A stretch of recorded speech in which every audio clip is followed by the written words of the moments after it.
Okay, let us start with a prayer. Om Gananam Tva Ganapatim Havamahe Kavim Kavinam Upamasravastamam Jyeshtarajam Brahmanam Brahmanaspata Ana Shranvannutibhih Sidasadanam Om Shri Mahaganadhipataye Namah. Om Vrishabham Charshaninam Vishvarupamadabhyam Brahaspatim Varenyam Om Shlim Dhrim Jyotirbrahmaya Namah. Om Tadvishno Paramam Padam Sada Pashyanti Suraya Divi Vachakshuratatam. Om Aim Hrim Shrim Klim Hasav Jagat Prasutyai Namah. Can everybody say after me Hare Ramakrishna 3 times? Om Hare Ramakrishna Hare Ramakrishna Hare Ramakrishna. Okay, we will continue the discussion on Charakarakas that we started in the last class a little bit, and then I want to see a few charts. A couple of people at the end of last class asked me some questions on their charts. They were confused when they were trying to rectify the time, and they were trying to fix the time in order to explain what happened in the past. They were confused, so I'm going to take up a few charts in the second half or the last 3/4 of this class. After discussing Charakarakas a little bit, I will take a few charts and we will go through examples of how to change, how to correct the time, and then how to make predictions. So we'll do some more practical examples. Can everybody see the screen? Okay. It is not blocking anybody's view, right? If it is, then you may want to move a little bit back. Okay. So Charakarakas, I defined them in the last class. What I said is, you look at the longitude from the beginning of the sign occupied by a planet. If a planet is at 20 degrees into a sign, or 30 degrees or 29 degrees, how many degrees into the sign the planet is, that is basically the important parameter. I said that the higher that longitude is, the more light that planet gets from the Aditya of that sign. There are 12 Adityas ruling each sign. They are the Naisargika, they are the natural givers of light. And then this Atmakaraka takes that light, and that is your soul. That is the sun is the Naisargika Atmakaraka, he is the natural Atmakaraka. He is the Atma of this whole universe. Sun is the Vishvatma, he is the Paramatma. So if you look at sun in a chart, he is also important. He is the Paramatma, he is the Vishvatma within that chart. But from that Vishvatma, the soul of the universe, universal soul, the individual soul, Jivatma, takes a little bit of light. So that individual soul is the Atmakaraka. And similarly, there are other Karakas. Apart from this Atmakaraka that I defined, this is the Chara Atmakaraka. There are 7 other Karakas. Out of all the planets except Ketu, all planets can be Charakarakas. So the Chara means changeable, variable. It's not necessarily moving. It's basically variable. These Karakas are variable Karakas. They change from person to person. If you take Naisargika Karakas, who is the Karaka for self, soul? Sun. Who is the Karaka for mind? Moon. Who is the Karaka for bravery? Mars. Who is the Karaka for your siblings? Mars. Mars again. Who is the Karaka for children? Jupiter. Who is the Karaka for marriage? Spouse? Venus is the Karaka. Like this, you have various Karakas, and those Karakas are called Naisargika Karakas. Naisargika means, Nisarga means as is, basically that is creation. So Naisargika means relating to the creation, so relating to the inherent nature. So those are the natural significators, and these are variable significators who change within each chart. From chart to chart they change. So that is why they are called Charakarakas. And I will not define them right now, but there is a third class of Karakas called Sthira Karakas. They are the fixed Karakas, and those Karakas, they are useful in timing the death of various relatives. And basically the 3 Karakas, Naisargika Karakas, there are 9 planets which work as Naisargika Karakas of various things. Charakarakas, there are 8 planets which work as Charakarakas of various things, and there are 7 Sthira-karakas. Rahu does not find representation there, only the other 7 planets. These 3 kind of Karakatvas are ruled by Brahma, Vishnu and Shiva. Naisargika Karakas, those Karakatvas are basically lorded by Brahma. So what they show is, they show things relating to creation, things relating to the very existence of various things. On the other hand, Charakarakas are ruled by Vishnu. So what they show is, what does Vishnu show? Brahma shows how this world is created, what this world is, and Vishnu is the sustainer. He keeps the world going. So Charakarakas are basically, Chara Atmakaraka, like I said, is your individual Jivatma, not the Paramatma, Vishwatma of the whole universe, but the small part of him which is within you as Jivatma. So that is your Atmakaraka. So that Atma, that guides your very existence. You have a different existence, even though each individual being is a part of the same Paramatma. We are ideally part of the same Paramatma. If we realize that our existence is not a separate existence, if we realize that we are part and parcel of the same Paramatma, if we realize the true nature of our soul, we will basically get moksha. But because we do not have that moksha, and because we are consistently making effort towards that moksha, this whole process of making effort towards moksha is shown by the Jivatma. Jivatma has an identity crisis. It does not realize where it's getting the light from. The Jivatma is getting light from the Adityas, but it does not recognize it. It thinks that that light is its own. So that is where the identity crisis of the Atma is coming.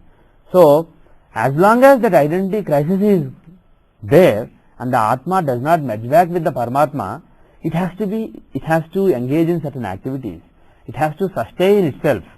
So all that sustenance of the Atma, and of course everything around the Atma, the Mana, the mind and the body. So all those things from the point of view of Atma, how things are going on, that will be shown by the Atmakaraka. So if you take Moon as Lagna in the Rashi chart, for example, that will show what is happening physically from the point of view of the mind. And if you take Atmakaraka as the reference point when you look at a chart, whether Rashi chart or Navamsha chart, that will show how things are going on, either at the physical level or at the dharmic level, at any level of your existence, how things are going from the vantage point of your Atma, how your soul perceives what is happening in its life, what is happening to it. So that you see from the Atmakaraka. So the bottom line is these various Charakarakas, they are lorded by Vishnu. So they show various things relating to your sustenance and your progress towards moksha. So that is shown by the Charakarakas. And then, so in other words, if you say brothers, if you say siblings, you have some siblings because of birth, because you were born to the same mother or same father. You have certain people who you recognize as your siblings. So those siblings and what happens in their lives, that is shown by the Naisargika Karaka, the Naisargika Bhratra Karaka, the natural significator of siblings, Mars. You have to take Mars as the significator when you judge what happens to your physical brothers, because that relation is because of Brahma's creation. On the other hand, as your Atma makes progress towards moksha, as your Atma is sustaining itself in this world as an individual existence, your Atma may come in contact with many other Atmas. They may go along with you. There may be other Atmas which are engaged in the same pursuit as your Atma. So they may be like your brothers. Or there may be an Atma, there may be a soul which is showing motherly affection to you. There may be a soul that is acting as your mother, even though it's not your physical mother. That Atma may be kind to you, and that Atma may be giving you love, affection, etc., like a mother would do. So, in the Charakarakas, there may be a Matrikaraka that may not show your real mother. It can show your real mother also, but it can show other souls which are like mother. Because when you are talking at the level of soul, all these relationships like mother, father, all these are not really meaningful. Similarly, there may be a guru, not guru, but there may be an elderly person who is guiding you like a father would guide somebody. So there is a Karaka called Pitrakaraka. That Karaka can show authorities or elders who are guiding you. And similarly there is a Karaka called Putrakaraka. Putra means, ideally it means children, but Putrakaraka does not just show your physical children, because there may be subordinates who are taking your orders at your job or at a spiritual mission that you have. There may be people who are following you. So basically you have various souls that are following the path of your soul, taking guidance from your soul. So those souls will be seen by Putrakaraka.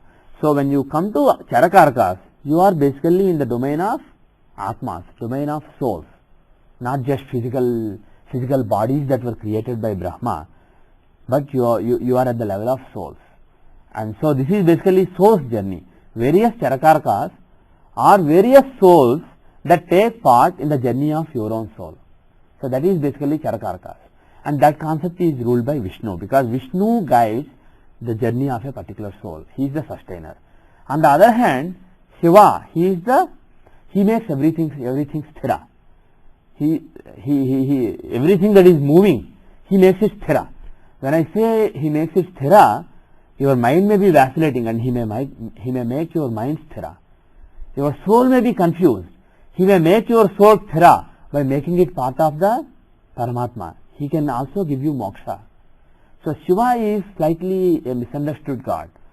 When you say that Shiva makes everything fixed, some people, and also you say that Brahma is creator, Vishnu is sustainer, Shiva is destroyer, people have the image of Shiva basically destroying everything, who ruins buildings. Basically people think of Shiva in terms of ruiner. But it is not. Destruction is not just ruining. Finally an Atma gets moksha only when his identity crisis is destroyed, only when his ego is destroyed, only when his various qualities which are making it separate from the Paramatma. Once the Jivatma separated from the Paramatma, from this huge pool of the universal soul, when it is separated, at that moment it has its own identity, it has its own qualities. Narayana or Parameshwara or Samashiva has no qualities. The universal Atma has no qualities, good or bad.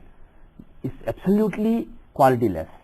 But the individual Atma has various qualities. Maybe compassion, maybe attachment, maybe illusion. There are various qualities. So all those qualities have to be destroyed for an Atma to get moksha. Similarly, at the level of body, a body has to be destroyed for a soul to move on to a new body. When soul had enough experiences in a particular body, that body has to be destroyed. So Shiva takes care of that also. He destroys the body. He destroys the mind. When the mind is separated from the body and the body decays, at one point of time he separates the soul from the mind also. Then mind becomes powerless. That also decays, just like the body decays. And it can come later. It doesn't have to be just when the body decays. Mind can decay much later.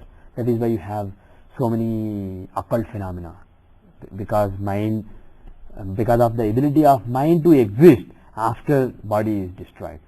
So, but Shiva is the one who destroys mind also. And then eventually, when a great sadhaka is ready for moksha, it is Shiva who destroys various qualities of the soul, so that soul becomes sthira. Soul becomes part of the Paramatma. So, don't think of, when I say destroyer, don't think of Shiva just in physical terms. There are various levels at which he does the destruction, and that destruction is very essential for getting moksha. So he is also the greatest guru. When you talk about the Paramaguru of the universe, we talk only about Shiva, not about Vishnu or Krishna or Rama or somebody else. We talk about Shiva as being the highest form of guru in this universe, because he also destroys your ignorance. He also destroys various attachments that you have, that I have, that everybody has. So anyway, coming back to the Karakas, Shiva is the Sthira Karaka. He rules the Sthira Karakas. So he shows, Sthira Karakas show destruction. So when you want to time when a particular soul leaves you, or when a particular body leaves you, when a particular relative dies, passes away, or a particular soul which is taking part in the journey of your soul suddenly leaves you, If you want to see all these things, whether at the body level or at the soul level, anything that has to do with destruction is timed using sthira karakas and not chara karakas. So these are the three levels of karakas, and we will not do sthira karakas for a long time to come. Naisargika karakas and chara karakas are the most important karakas. And chara karaka is really important because, like I said earlier, this atma karaka, AK, shown as AK in this window, the longitude window of the key info tab, that particular karaka, he is very important. He is like the king. In Parasara's words, chara karaka is the king. He is the king of your whole existence. Your body, your mind, they all have a role to play. Even your intelligence has a role to play. But the ultimate king is your Atma. As long as the king is not happy, you are not happy. You may be very intelligent. Still, you may be very intelligent, very blessed. Things may be happening, good things, supposedly good things may be happening in your life. But as long as the Atma is not happy, as long as the Atma does not identify with the direction that you are taking, you will have that restlessness from within that you can't understand, that you can't express in words. Yeah, Atma, yeah. The ultimate Ananda comes from the Atma, Atmananda. Any ultimate happiness or sadness comes from the Atma. But the problem is, you can't really perceive your Atma unless you are a great sadhaka, unless you do yoga, unless you are blessed by the God. You can't even perceive your Atma. Your Atma is in a small shell that is surrounded by the sponge of manas or mind. So mind is basically, it is isolating, it is insulating your senses and your buddhi, your intelligence, your vichakshana, your judgment, your discretion. All these things are being isolated from your Atma by the manas. So whatever your manas thinks, whatever experiences your manas has, you think that is you. You identify with what your manas thinks about you as the real you. But the real you is within you. And sometimes when the real you is really perturbed, you do feel it to a small extent. But still, the bottom line is, the real you, which is the soul, is really hidden from your senses, hidden from your experiences.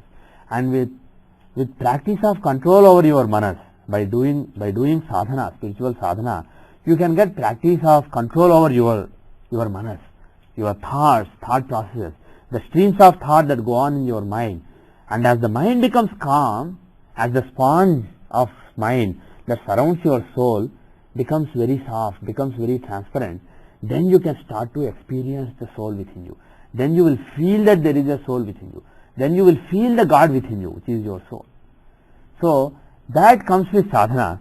But irrespective of sadhana or not, if the Atma is really unhappy, you will feel it to some extent. You will feel that restlessness that you cannot experience, that you cannot express. You can experience, but you cannot express. Okay. Let us take some chart. Let's say George Bush, because it's in the history. Who is his Atmakaraka? Venus. So, pardon me? George Bush Senior. This is Junior. Actually, his name doesn't include Junior. It's just George W. Bush. So the data, for those who are listening to the audio, the data is, this is not really rectified data. This was, pseudo rectified. I tried to rectify it some time back, but I am not fully satisfied. I have to rectify it again. July 6, 1946. And the time I have right now is 7:35, but it could be wrong. The actual time reported is 7:25. 7:35, the time zone is 4 hours west of GMT, and the location I think is New Haven, Connecticut. But anyway, longitude and latitude are 72 west 55, 41 north 18. So now, first you should see who is the Atmakaraka. And actually, for the sake of completeness, I will complete the other Karakas. The one who is most advanced is Atmakaraka. The one who is next to him in advancement is Amatya Karaka. So what does Amatya mean? It means a minister. So that is, Amatya Karaka is basically the souls that are counseling you, the souls that are offering advice to you. Who is a minister?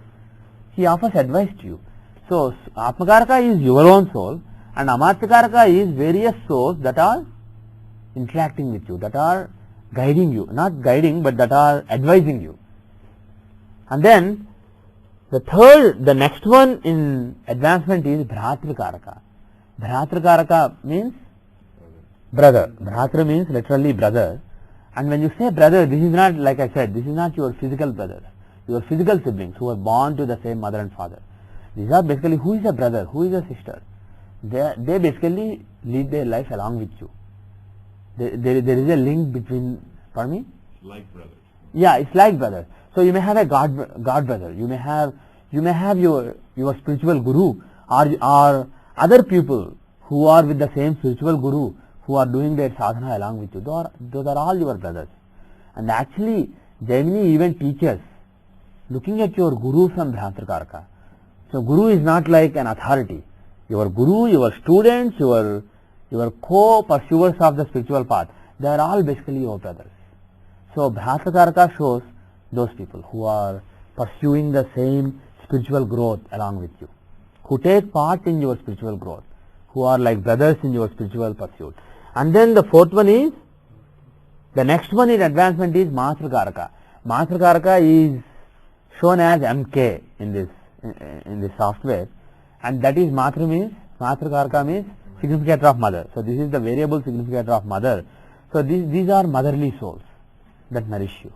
And then the next one is, who is the next one? Pitra or Putra? After Matra comes Pitrikaraka. Pitrikaraka is, Pitra means father. So that is fatherly souls.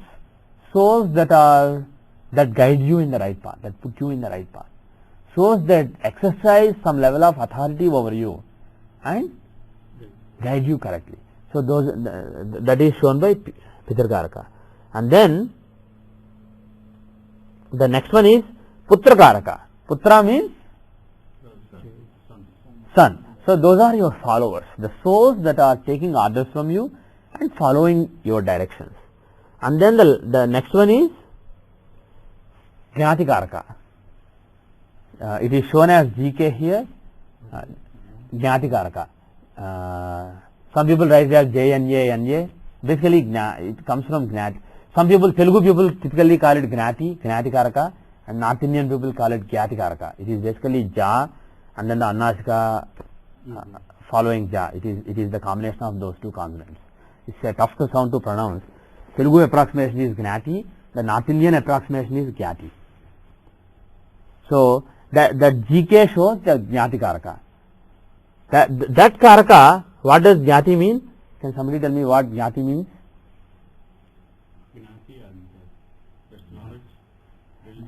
That is Jnana. If you say Jnana, that is knowledge. Jnati is basically that means your rivals. Also your relatives, cousins, etc., who are competing for the same thing. So this basically means rivals. So these Karakas, this Karaka shows souls, GK shows souls that are basically competing with you. They are your rivals in the spiritual pursuit. Not just spiritual pursuit, because Charakarakas are not just about spiritual pursuit. This is basically your Atma. Some Atma may not be interested in moksha, it may not be ready for moksha. A particular Atma, it may just want you to be the king of the world. So in that case, if you are not the king of the world, that Atma is really troubled. So when I say the unhappiness of the Atma within you, it's not always about only moksha. It can also be because of some material desires. Atma can also have material desires, and some Atmas do. One particular Atma may want somebody to be a great killer, a serial killer. It may want somebody to kill 100 people. And then when he does it, he may feel a lot of satisfaction. But what that means is, that particular Atma is a long way to moksha. It has a long way to travel before it gets moksha. So when I say Atma, don't think just in terms of spirituality. That is only one aspect of it. But this is the real hidden agenda of your existence. That is shown by the Atmakaraka. So in that particular agenda, there may be some rivals. So those rivals are shown by the GK. And finally, DK. DK is Darakaraka. Darakaraka shows spouse. Dara literally means woman, but this is not just woman. Darakaraka shows the spouse. So again, if you take any person, the person's wife or husband has a significant role to play in their internal desires, in the way their soul looks at the world, and in also the spiritual pursuit of the person. The wife or husband has a significant role to play. So in most cases, Darakaraka literally shows your wife. This is the soul of your wife. But again, somebody may have a partner. They may not be married, but the person may have a partner who plays such an important role in the spiritual pursuit. Then Darakaraka can also show that partner. It doesn't have to be wife or husband, but typically it is. So Darakaraka is the last Charakaraka. So these are the 8 Charakarkas, and what you can see is, you can see how various Karakas are placed from the houses, from the corresponding houses, and then in the Rashi chart, because that is the chart of physical existence. For example, if Atmakaraka is placed in the 8th house or 6th house or 12th house in a Dusthana from the Lagna, that is not really a good sign, because Lagna is your true self. Lagna is your very existence. And the Karaka for soul, if he is placed in a Dusthana, what does it mean? It means the relationship is not good. There is certain problem. There is a particular problem. The Atma may not be happy. But it can also, if the Atma is in the 8th house from Lagna, it can also mean that the Atma is directly taking part in your spiritual sadhana. If a person is doing spiritual sadhana, the Atma may be guiding that person towards that sadhana. The bottom line is, wherever Atma is, whichever house it is in, it is directing, the energy of your soul is directed towards that particular house matter. If it is the 8th house, it is either being troubled or spiritual sadhana. It can be, on the positive it can be one thing, on the negative it can be another thing. So you have to look at what is really standing out, what is really dominating. So if we see a few examples, it will be more clear. But the thing is, the important message that I want you to remember is, see the relative placement of Atmakaraka and the Lagna. Similarly, Darakaraka and 7th house, Putrakaraka and the 4th house, Jnatikaraka and the 6th house. So look at the house, the corresponding house of a Karaka, and then look at the Karaka. See the relative placement, and that relative placement will tell you how the Karaka is impacting that particular house, whether it is impacting positively or whether it is unhappy about what is happening, whether the Karaka is satisfied or dissatisfied. That you see from the relative placement. And there is another thing. Yes, go ahead. And most of, I have seen 4-5 charts for AK. This Rahu and Ketu on the same degrees. Yeah, they are always in the same degree. But Rahu will become the Karaka, Ketu will never become the Karaka. There is no significance of Ketu in that case. No. It is given, it is a given thing, so there is no significance in that. So they won't take place and replace or something? No, they won't replace. Ketu never takes part in the Karaka scheme. Okay. Ketu is not a soul. Basically Ketu wants people to get moksha. He wants people to give up this identity. Each soul is basically an identity. Atmakaraka is a soul with a particular identity. Amatyakaraka is a few souls with a particular identity which are impacting you by giving consultations to you. So all these are various souls, and Ketu hates all these separation of souls. He does not want individual souls to exist. He wants all the souls to merge back with the Paramatma. That is what Ketu wants. So he refuses to become a soul, a separate soul. In the first class, when the AKs were introduced, yeah, Radhi was telling that when they are the same degree and then there is a replacement. There is a replacement. Yes, but that applies to 8 planets: Sun, Moon, Mars, Mercury, Jupiter, Venus, Saturn, and Rahu. Okay. It does not apply to Ketu. Okay. Now, typically Atmakaraka's placement in the Navamsha chart is very important, because Navamsha is the dharma that is guiding you. And if you see what Atma thinks as its dharma, what is the dharma of Atma, that will give you a big clue about what your Atma wants. Rather than looking at how your Atma is guiding your physical existence, how your Atma is coexisting with your physical existence, If you look at how Atma is coexisting with your dharmic existence, that will give you a better clue of how happy or unhappy a soul is. So Navamsa placement of Atma is very important.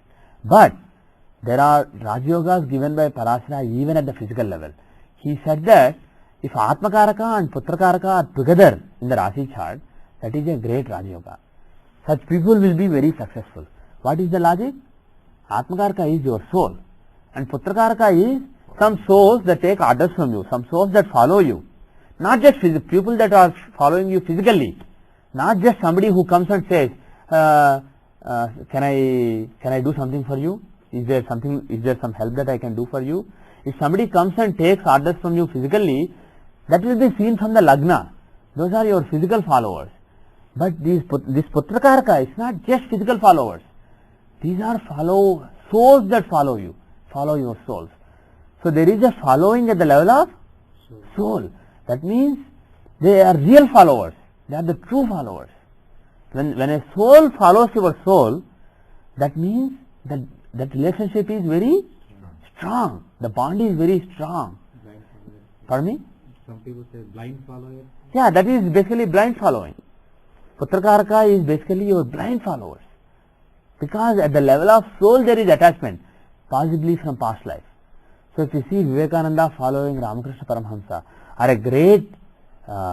a great yogi following another great yogi, probably there is a link at the level of Atma, not just at the level of body or manas or intelligence. So if you see in somebody's chart, again by the way, it doesn't need to happen only in the case of spiritual leaders. Even in the case of, for example, Bush, when Bush comes, somebody like Rumsfeld or Dick Cheney or somebody, he may just be obliged to follow Bush. He may see George Bush as a great leader, and at the level of soul there may be a bondage between them for several lives. So this bonding at the level of soul that I am referring to is not restricted to spiritual people. It can be even for materialistic people. But various souls have various desires and various directions, and based on what various souls did in the past life, certain souls may have affinity to some other souls. So bottom line is, if a particular soul has command over some souls, there are certain souls that have blind following of that soul, there is a good chance that that particular soul will rise. So the Rajyoga is Atmakaraka and Putrakaraka being together is Rajyoga. That means there are some people who really follow you, who really believe in you, who follow you blindly. So such people will rise. So that is a Rajyoga. And particularly if that Rajyoga occurs in the first house or fifth house, it is very powerful. It will make one a Maharaja. So that is the Rajyoga given by Parasara. So remember that if you see a chart, if you see Atmakaraka and Putrakaraka together in first house or fifth house, those people will rise. And now there is another yoga given by Jaimini. Instead of Putrakaraka, if you have Pitrakaraka, Atmakaraka and Pitrakaraka conjoining in the first house or fifth house, that again is a great Rajyoga. But the difference is, in the other case it is Putrakaraka, so it is basically followers. There are certain blind followers. In the case of Pitrakaraka, it is people who guide you. There is a fatherly figure or somebody who is guiding you, who really loves you, and who if the two planets are together, the two souls are in union. So there is a soul that you come in contact with, and that soul is basically that has an anubandha from past life, that has a relationship from the past life. So that soul will really do good favors to you. So you will rise. If it is in Navamsa, it is dharmic rise. If it is in Rasi chart, it is real physical rise. And if you look at this chart, who is the Atmakaraka? Venus is the Atmakaraka. And then who is Pitrakaraka? Mercury is the Pitrakaraka. Are Atmakaraka and Pitrakaraka conjoined? Atmakaraka and Pitrakaraka are conjoined. Venus and Mercury are conjoined. In which house? First house or fifth house or any other house? In the first house. So Atmakaraka and Pitrakaraka conjunction in the first house. So directly when you see the chart, you see that there is a great Rajyoga. Especially even if Atmakaraka and Pitrakaraka conjoin elsewhere, still it's a Rajyoga. But because they conjoin in the first house, it is a particularly strong Raj Yoga, and this person will get power not just through following, but because of blessings from elders, blessings from people who are above him. And in this particular case, his father himself was a great politician. He was a very powerful politician, and because of the influence of father, he rose well in life. So that is what this particular Raj Yoga shows. Yes. Like if, now we have related AK and Pitrikaraka together. Yeah. Is it necessary that let's say George W. Bush father's case, that Pitrikaraka should be same as this one? Not necessarily. The relation. Not necessarily. He may not be. This may be a one-way thing. Whatever favors one soul is doing to another soul, that doesn't have to be a two-way thing. For one soul, for Ramakrishna Paramahamsa, to guide a particular person may not really mean anything to him, but it may mean a whole lot of world to that particular person. So it may or may not show up in the second chart. No, what I mean to say is, for example, if say Ramakrishna Paramahamsa has got a conjoining AK and Putrakaraka together, that means he has got a lot of followers. And if Vivekananda has got a AK and Pitrikaraka, that means he has got good guidance. Yeah. See, both are how they get along. By the way, in the case of Ramakrishna Paramahamsa and Vivekananda, don't use Pitrikaraka, use Bhatrakaraka. Yes. So unless they have togetherness, so for example, there must be a good relationship between them. Whether there is this Raj Yoga or not, there must be a good relationship between them in the case of Vivekananda. And there must be a good relationship between them in the case of Ramakrishna Paramahamsa. That is true. But when you talk about Pitrikaraka and Atmakaraka, what this shows is rise because of favors from some elders. So that is what you see in the George Bush Jr.'s case. In the case of George Bush Sr. chart, you may not really see rise because of some followers. He did not rise because of George W. Bush. George W. Bush rose because of George Bush Sr. He rose because of something else. So Atmakaraka and Putrakaraka Raj Yoga in George Senior Bush's case, that would have shown rising through support, great following. See, for example, if you take Vajpayee, the Indian politician Vajpayee, again this data is controversial. His birth year changed a couple of times. In the parliament side, once they had 1926, they changed it back to 1924. The official year is 1924, but I use 1926 because this is what Sanjay ji uses, and this is what he said is accurate based on the information that he had. But there is basically, in India, it is not really uncommon for the birth year to change, especially in old days, to put somebody in school very early or to put late. People just change the time, change the year. So in any case, the data is December 25, 1926, 5:10 a.m. IST, 78 East 10, 26 North 13. So if you see Vajpayee ji, you will see that where is Atmakaraka? Who is Atmakaraka? Mercury is Atmakaraka. So what is the inherent nature of his soul? Very flexible. Yeah. Very flexible. Communication, okay, but that is more than communication. Mercury's quality is flexible. On the positive side, flexible, and on the negative side, indecisive. Mercury can make somebody indecisive. Like Mercury, just if you put some Mercury on the ground, it just sits away in all directions.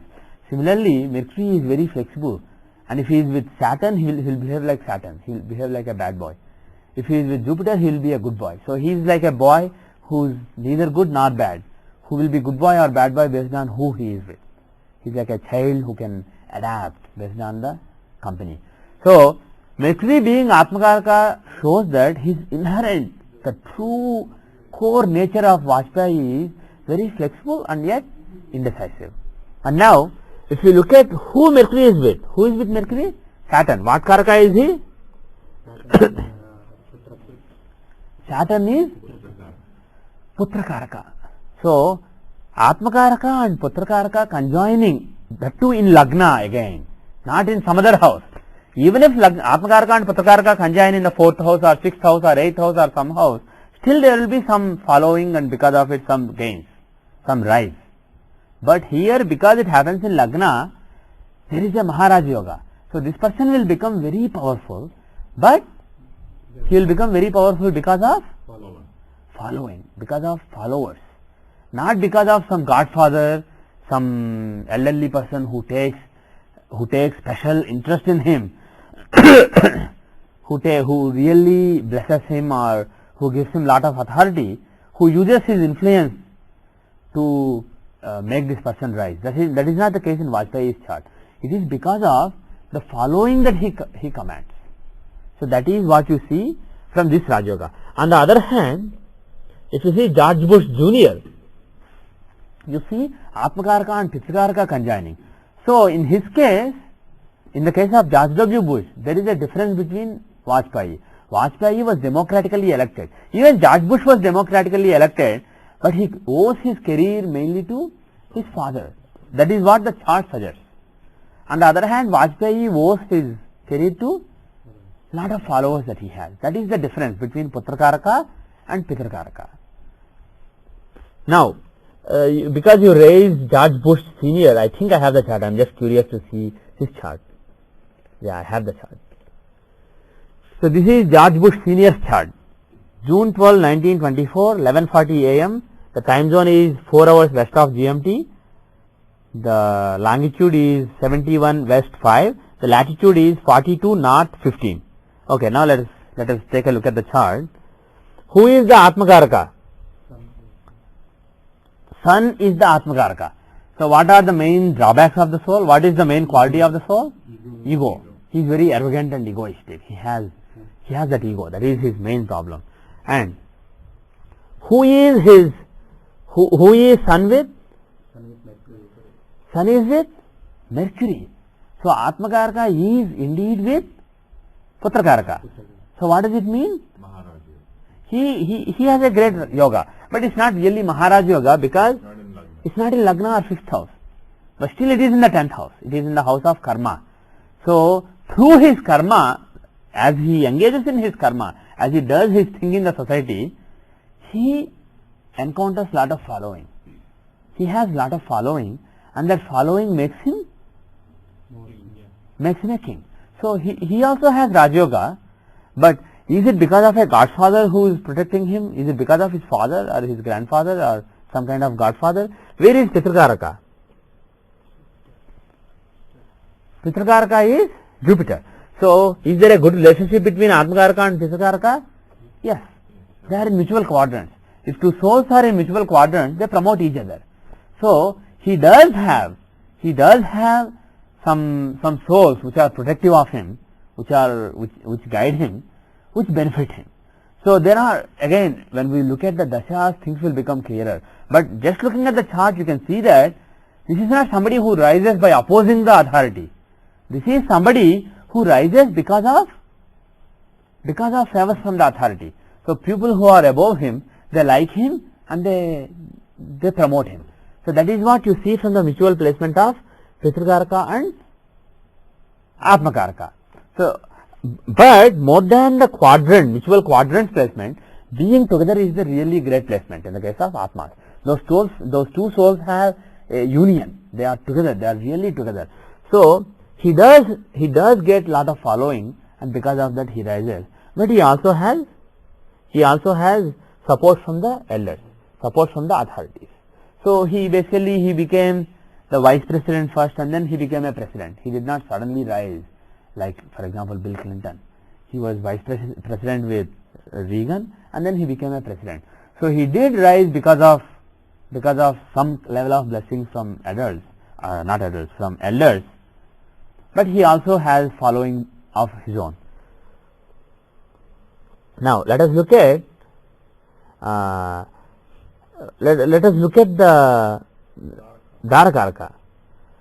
Let us see, actually before doing that, let us see if there is any Karaka who is badly placed from the Atmakaraka. If a particular Karaka is badly placed from Atmakaraka, that particular Karakatva suffers, because what that Karaka wants and what your soul wants are opposite. So at the physical level, first let's look at the physical level. Who are the Karakas who are in 6th or 8th or 12th from the Atmakaraka? Saturn. Saturn, Venus is not that bad. Second house. Because Venus is in the second house, it's not that bad. But Saturn is in the sixth house, the house of enmity of Atmakaraka. What Karakatva does Saturn own? Jnati Karaka. So what does it mean? Natural enemy. Yeah, rivals basically. Other rivaling souls who are rivaling him, because those souls are always opposing him. So such a person would have constant opposition in life. If the GK is in the sixth from Atmakaraka, at the physical level you have constant rivalry. On the other hand, if the GK is not so badly placed, you may have rivals, but it may not be a hindrance to your Atma. But here he has strong rivals, rivaling souls at the level of soul. He has some strong rivaling souls which prove to be a hindrance to his own soul. So that is what you see. Let us see George W. Bush now. Go back to George W. Bush chart. So if you look at his Atma, are there any, from taking Atma as the reference, are there any other souls which are badly placed? For me? Taking Venus as Lagna, are there any Karakas which are badly placed? Yes. Sun in the 12th is not so good, so well placed, because 6, 8 and 12 are not good placements. So that 12th is basically the house of giving up. So if a particular Karaka is in the 12th from Atmakaraka, the soul basically gives up that particular Karakatva. That means it is not interested. This is basically ignoring that particular person. So there are some motherly souls around him which are ignored by him. So that is what it shows. But does his soul encounter lot of opposition, lot of fight, etc.? Not really. All other Karakas are reasonably well placed from the Atma Karaka. So at the physical level, whatever his internal self, his internal true self, his soul wants, there isn't much opposition from the other souls at the physical level. So that means he can be a king, he can be very powerful, he can rise. So that is what the Rashi placement of Atmakaraka shows. Now go to the Navamsha placement of Atmakaraka. Who is Atmakaraka? I forgot. Venus. So Venus, the Atmakaraka is exalted, but are any planets badly placed from him? Sixth house. There are how many planets? 5 planets. There are so many Karakas who are in the sixth house. So at the dharmic level, not at the physical level, but at the dharmic level, at the level of dharma, whatever his soul perceives as its dharma, there are so many souls which are against the dharma decided by his own soul. So at the level of when he goes to fulfill his dharma, he is basically given lot of opposition. So physically he may rise, he may become a great president, but when he wants to follow his dharma, there are so many souls around him which don't believe in that dharma, which tell him no, that is not the right dharma. So that is what the Navamsha placement of the Atmakaraka shows. So you should look at both Rashi and Navamsha placement of the Karaka. And now finally look at who is in the 12th from Atmakaraka. Not in the Rashi chart, but in the Navamsha. Because I said the 12th from Navamsha, Atmakaraka and Navamsha shows moksha. That is basically Atma finally giving up his identity. So I said that particular house is crucial for getting moksha. And I said that you should pray to the gods who are there. The gods corresponding to the planets who are there. So look at the 12th house from Atmakaraka. It has Ketu. So contrary to popular expectations and popular beliefs about George W. Bush, from this you can conclude that he's a highly spiritual person. His spirituality may be different from your spirituality, but when it comes to moksha, when it comes to spirituality, and when it comes to not being involved in what he does, just looking at what he does as his duty and being unattached from what he is doing, he is a really unattached person, even though it may not come out like that in the public portrayals of George W. Bush. He is a highly spiritual person. We have seen in the Ramana Maharshi case, Yeah. and even it was same, but in the sixth house, Rahu and Shani was there, that means he is more towards sadhana, Yes. something like that. Right. So this chart, since we had even extra additional planet, that means Yeah. Let us contrast the two charts. yeah. I mean, in the Ramana Maharishi case also, I think it was similar, Yes. close to this. Yes, very close. Okay. In the case of Ramana Maharshi, who is the planet? Moon is Atmakaraka. Moon is the Atmakaraka. Atmakaraka, right? And the 12th from Moon, Ketu. It has Ketu in it, fine. So, the 12, Ketu in the 12th from Atma, in the chart of Dharma, it basically tells the Atma, hey, your Dharma is giving up is your Dharma. Give up your identity. That is your Dharma. So, Ketu wants to influence Moon to give up the identity that it has. Okay? And now, so that gives moksha chintana. That takes the person towards moksha. It does not give moksha, but it makes the person highly qualified for moksha. It takes the person in that path. Now, you have to look at, based on what Parasara taught, you have to look at the other planets who are with Ketu to see which god gives moksha, or what is the real path the person is taking towards moksha, towards giving up identity of the soul. So, Ketu is not with any other planets. So, look at who owns that sign. Who owns this sign? Venus. Now, see where Venus is. The second house, but see from Lagna now. From Atma, Venus is the 12th Lord. So, he is in charge of making the Atma give up its identity. Ketu is there, so he promotes that particular concept of giving up the identity. But the guy who is in charge of that is Venus, because he owns that house. So, Venus is in charge of making this soul give up its identity. So, what kind of activity is Venus participating in? What kind of dharmic activity? He is in the 12th house from Lagna also. There is very strong indication, because the guy who is in charge of putting him on the moksha marga, putting the soul on moksha marga, he is engaging in moksha related activities even at the level of his dharmic existence, at the level of Lagna. So, not only is he interested, not only is Venus interested in giving moksha to his soul, but he is making his actual physical existence and the dharmic existence follow that path. So, he is a tapasvi. And look at George W. Bush now. Again in the 12th from Atmakaraka you have Ketu. All that means is, Ketu keeps telling that Atma, hey Atma, give up your identity. This is not Shashvata. This is not permanent. This existence is not real. So, give up yourself. Give up your own identity. The identity that you have in your mind is just ego. Give it up. That's what Ketu in the 12th from Atmakaraka tells Atmakaraka. Give up. And now, but the actual giving up, who is in charge of this? Shani and Rahu. There are no other planets. So, look at dispositor. The guys who own, the planets who own this sign are Shani and Rahu. Where are they? They are in the 10th house from Lagna. So, they're opposed. So, they are not really showing activities. Their agenda is moksha, because they own the 12th house from Atmakaraka. They have moksha as their agenda, but they are caught in karma, because 10th house is the house of karma, work.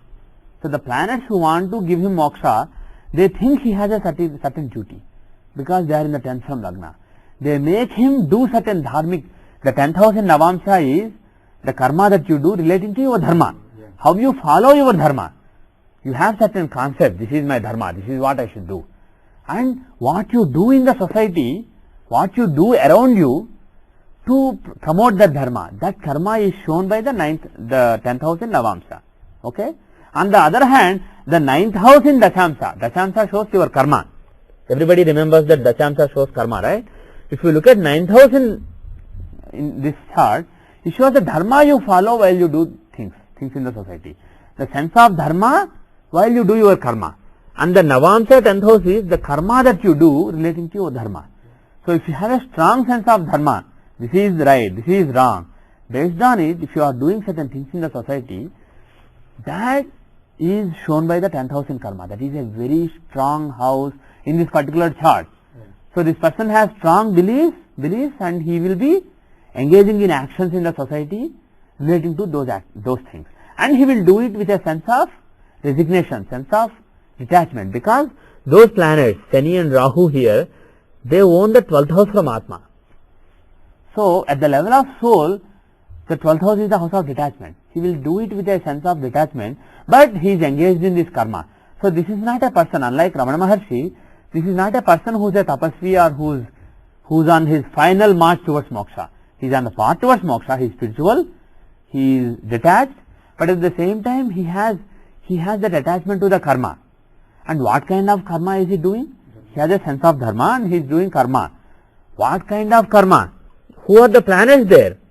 Good planets or bad planets? It is mixed. You have Gajkesar yoga.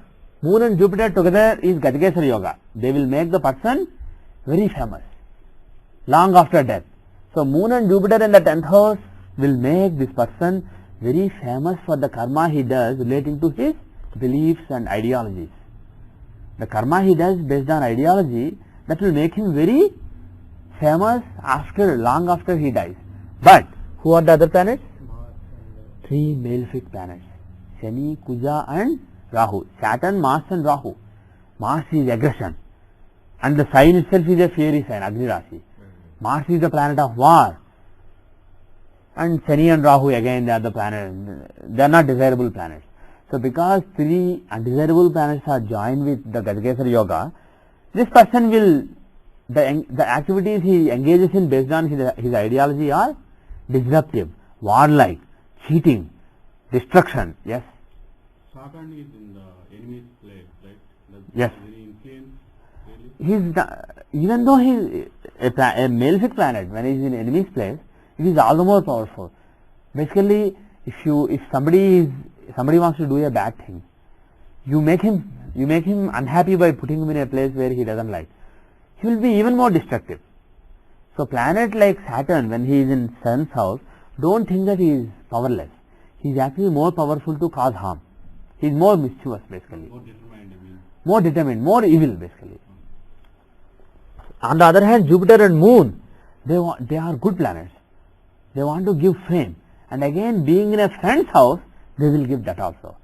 So, there are very, very mixed indications here. So, just looking at the Rashi and Navamsha of this particular native, what you can say is, he engages in certain karma based on his ideology. He engages in some very aggressive and very sadistic also. Saturn can also show sadistic. Very sadistic and very aggressive karma in the society based on his ideology, and he will do it with a sense of detachment. So, that is basically what you can say, and what that means in real terms based on the Iraq war, Afghanistan war and whatever else may yet to come. Based on all those things, how you interpret that in physical terms, I will leave it to you. But based on the Rashi chart and Navamsha chart, that is what those are the conclusions you can draw. So, again to summarize the basic point, the houses from Lagna show what you are doing. In the Rashi chart, they show what you are doing physically. In the Navamsha chart, what you are doing dharmically, how you are following your ideology. The 10th house in Dharmamsha, the 10th house in Navamsha shows how you follow your ideology, and the 9th house itself shows your ideology, and then that is Lagna. If you take Atmakaraka, that shows from the point of view of your internal soul, you will see things. So, from the point of view of internal soul, all these planets being in the 6th house will mean that while he is doing this karma, there are a lot of souls which are strongly opposed. There is a lot of opposition to his ideology. Not physically. Physically, nobody is fighting with him. Physically, he has a smooth run. But ideologically, there are so many souls who don't believe, who don't share his ideology. Had all these planets been in the 5th house, from the Atmakaraka, Venus is here. Had all these planets being in the 5th house, when he is engaging in certain karma based on his ideology, he would not have encountered a lot of obstacles from various souls. And because this opposition is from souls, it's not just physical. A lot of people feel that this is wrong. When he is doing something, when he feels that this is right, this is what should be done. There are a lot of souls in the world who feel this is wrong, this is wrong, this is wrong. At the level of the soul, they feel this is wrong. So that is what this shows. Is that clear? But anyway, Like there is Yes. no remedy for this kind of things, right? Like even if they pray. It's difficult. It's difficult to. We'll talk about remedies later. Okay. Because then It's very difficult when a particular soul is opposed to you. To bring remedy to that particular thing is very difficult. when we said like within us, suppose it does so the 12th house is a Venus, then we Yeah. say we go pray Lakshmi to Yeah. that soul. Even to other karakas, you can give some remedies, but I will talk about them in a later class. I want to wrap up this discussion in 5 minutes and see some charts. So I want to wrap up.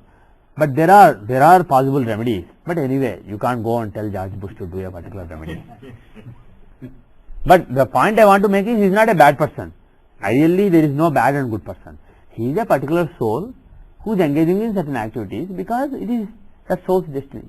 And there are other souls who are opposing that soul, the ideology of their soul, because it's their destiny. It's all so many souls and so many minds and so many bodies intertwined in this wheel of destiny. So we can't really change a lot, but we can try to guide in the right direction so that certain changes that are destined to happen will happen more smoothly, with less pain. That is all you can do as an astrologer. You can't really change. We are not creators. We can't change the destinies, but we can quicken certain things, and we can also make a person recognize certain things as unchangeable and try to live with it rather than be unhappy always. So you can shape the attitude a little bit, and you can make certain things faster, certain changes in life faster as an astrologer. Now I am curious to see Vivekananda's chart. So let us see Swami Vivekananda's chart. So now, where is Atmakarka? Atmakarka sun is in Lagna, right? Now, where is Pitrakarka? Pitrakarka is Rahu. Is Rahu well placed at the level of physical, at the physical level? Is Rahu well placed from Atmakarka? No. So when it comes to either father or fatherly figures, fatherly souls which are guiding him, which are disciplining him, will they be shunned by him? Yes. Probably based on this chart, at the level of the physical existence, there will not be many people who discipline him, who are fatherly figures to him. And also he lost his father at a very young age when he was about to marry, like Sanjay ji said in the last class. So when a particular karaka is badly placed from Atmakarka, you can also see that because Pitrakarka is not just fatherly figures, it can also show father. Though it's not limited to father, father is part of it. So if the Pitrakarka is badly placed from Atmakarka, there are several possibilities. Not having a good relationship with father, shunning father, or also losing father very early. So there are various possibilities. Here the latter happened. And which one happens, you can see it based on the dashas and also using sthirakarkas. But here that is what happened. And then, who are the karakas who are well placed from the Atmakarka? For me? Yeah. Who are in quadrants? Trine is also a good placement, but at the level of soul, we are more interested in quadrants because quadrants sustain. So which are the other souls which are supporting the sustenance activities of this soul? Moon and Saturn. They are in quadrants from Sun. Moon is Amatya Karaka and Saturn is Bharatra Karaka. So moon being Amatya Karaka means he has a lot of nice advisors and counselors and minister-like people who are giving him good guidance, not guidance but good advice. When he established Ramakrishna Math and established so many organizations, he had nice counselors and they were very compassionate people. Because moon is the Amatya Karaka, what you can say is many of his counselors are very compassionate and kind people, very sweet and diplomatic people. So those people are supporting him well. And who else? Saturn, Bharatra Karaka. What does Bharatra Karaka show? Guru and other spiritual brothers, your spiritual god brothers, your Guru and other people who are along with you, your Sishyas and people who are taking sadhana along with you. So what kind of people are they? Shani like. What does Shani show? Ascetics, disciplined people, people who follow austerities. So that is yogis basically. Saturn shows yogis.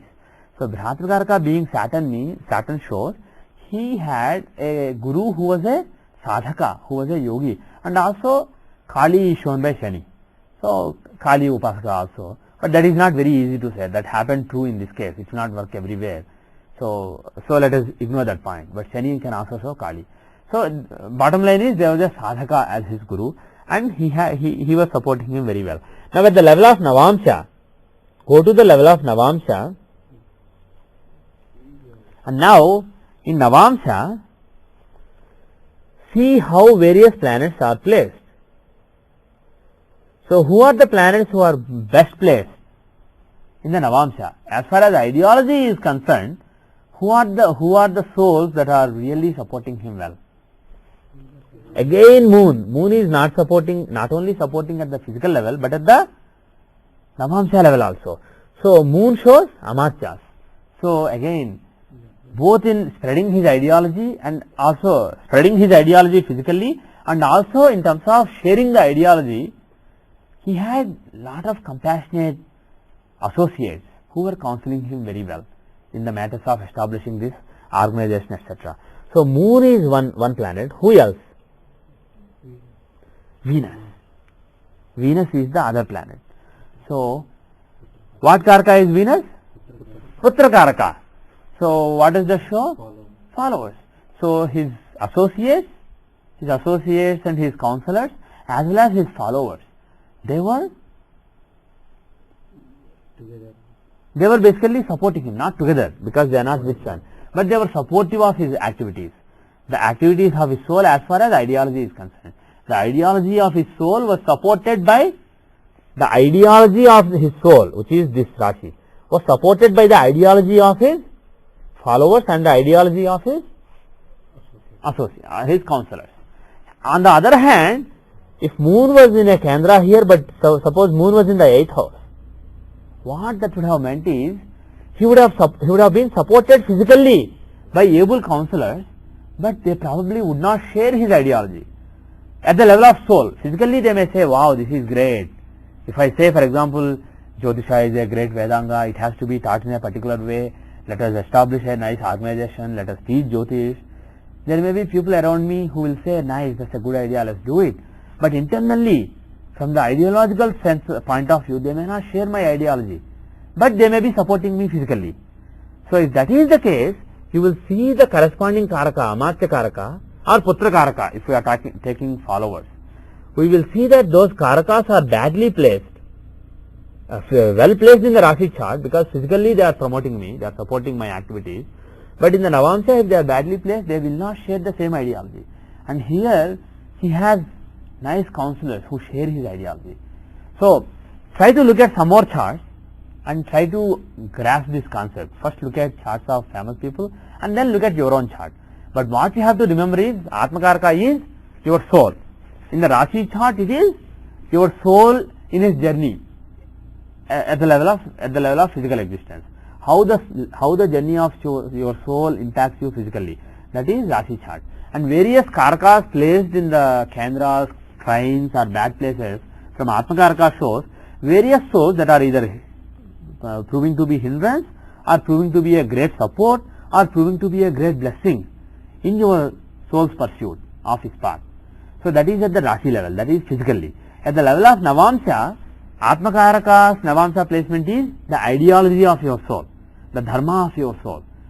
And other Karakas who are in good relationship with the Atmakaraka, they are basically souls that share your dharma. Souls whose dharma promotes and supports your own dharma. So look at the Navamsha, look at the Rashi, look at various Karakas, you will get a very good picture. Sometimes this supersedes everything else. At the level of Rashi, everything may look good. So somebody may be a great IAS officer, but he may be feeling so unhappy, so discontented, so disconnected within his own life.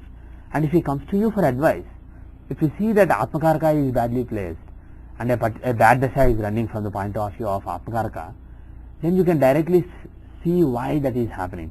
And then you simply guide the person, tell the person to pray to Ishtadevata, it will improve the person's life significantly. So with that I will conclude the first part and I will take your question in the second part. Yes, go ahead. The sixth house is now in this Navamsha is Saturn and Mars. Yes. So your question is the Bhratakaraka. It should have been bad in Bhratakaraka is in the sixth house of enmity. enmity. Right. So in that case, you shouldn't have got a good guru or in dharmic level. Yeah. So, No. He's talking from the Atmakaraka. He is looking at the relationship between Atma versus Atmakaraka and Saturn. Sixth house. yeah, sixth house. So does anybody want to take a crack at it?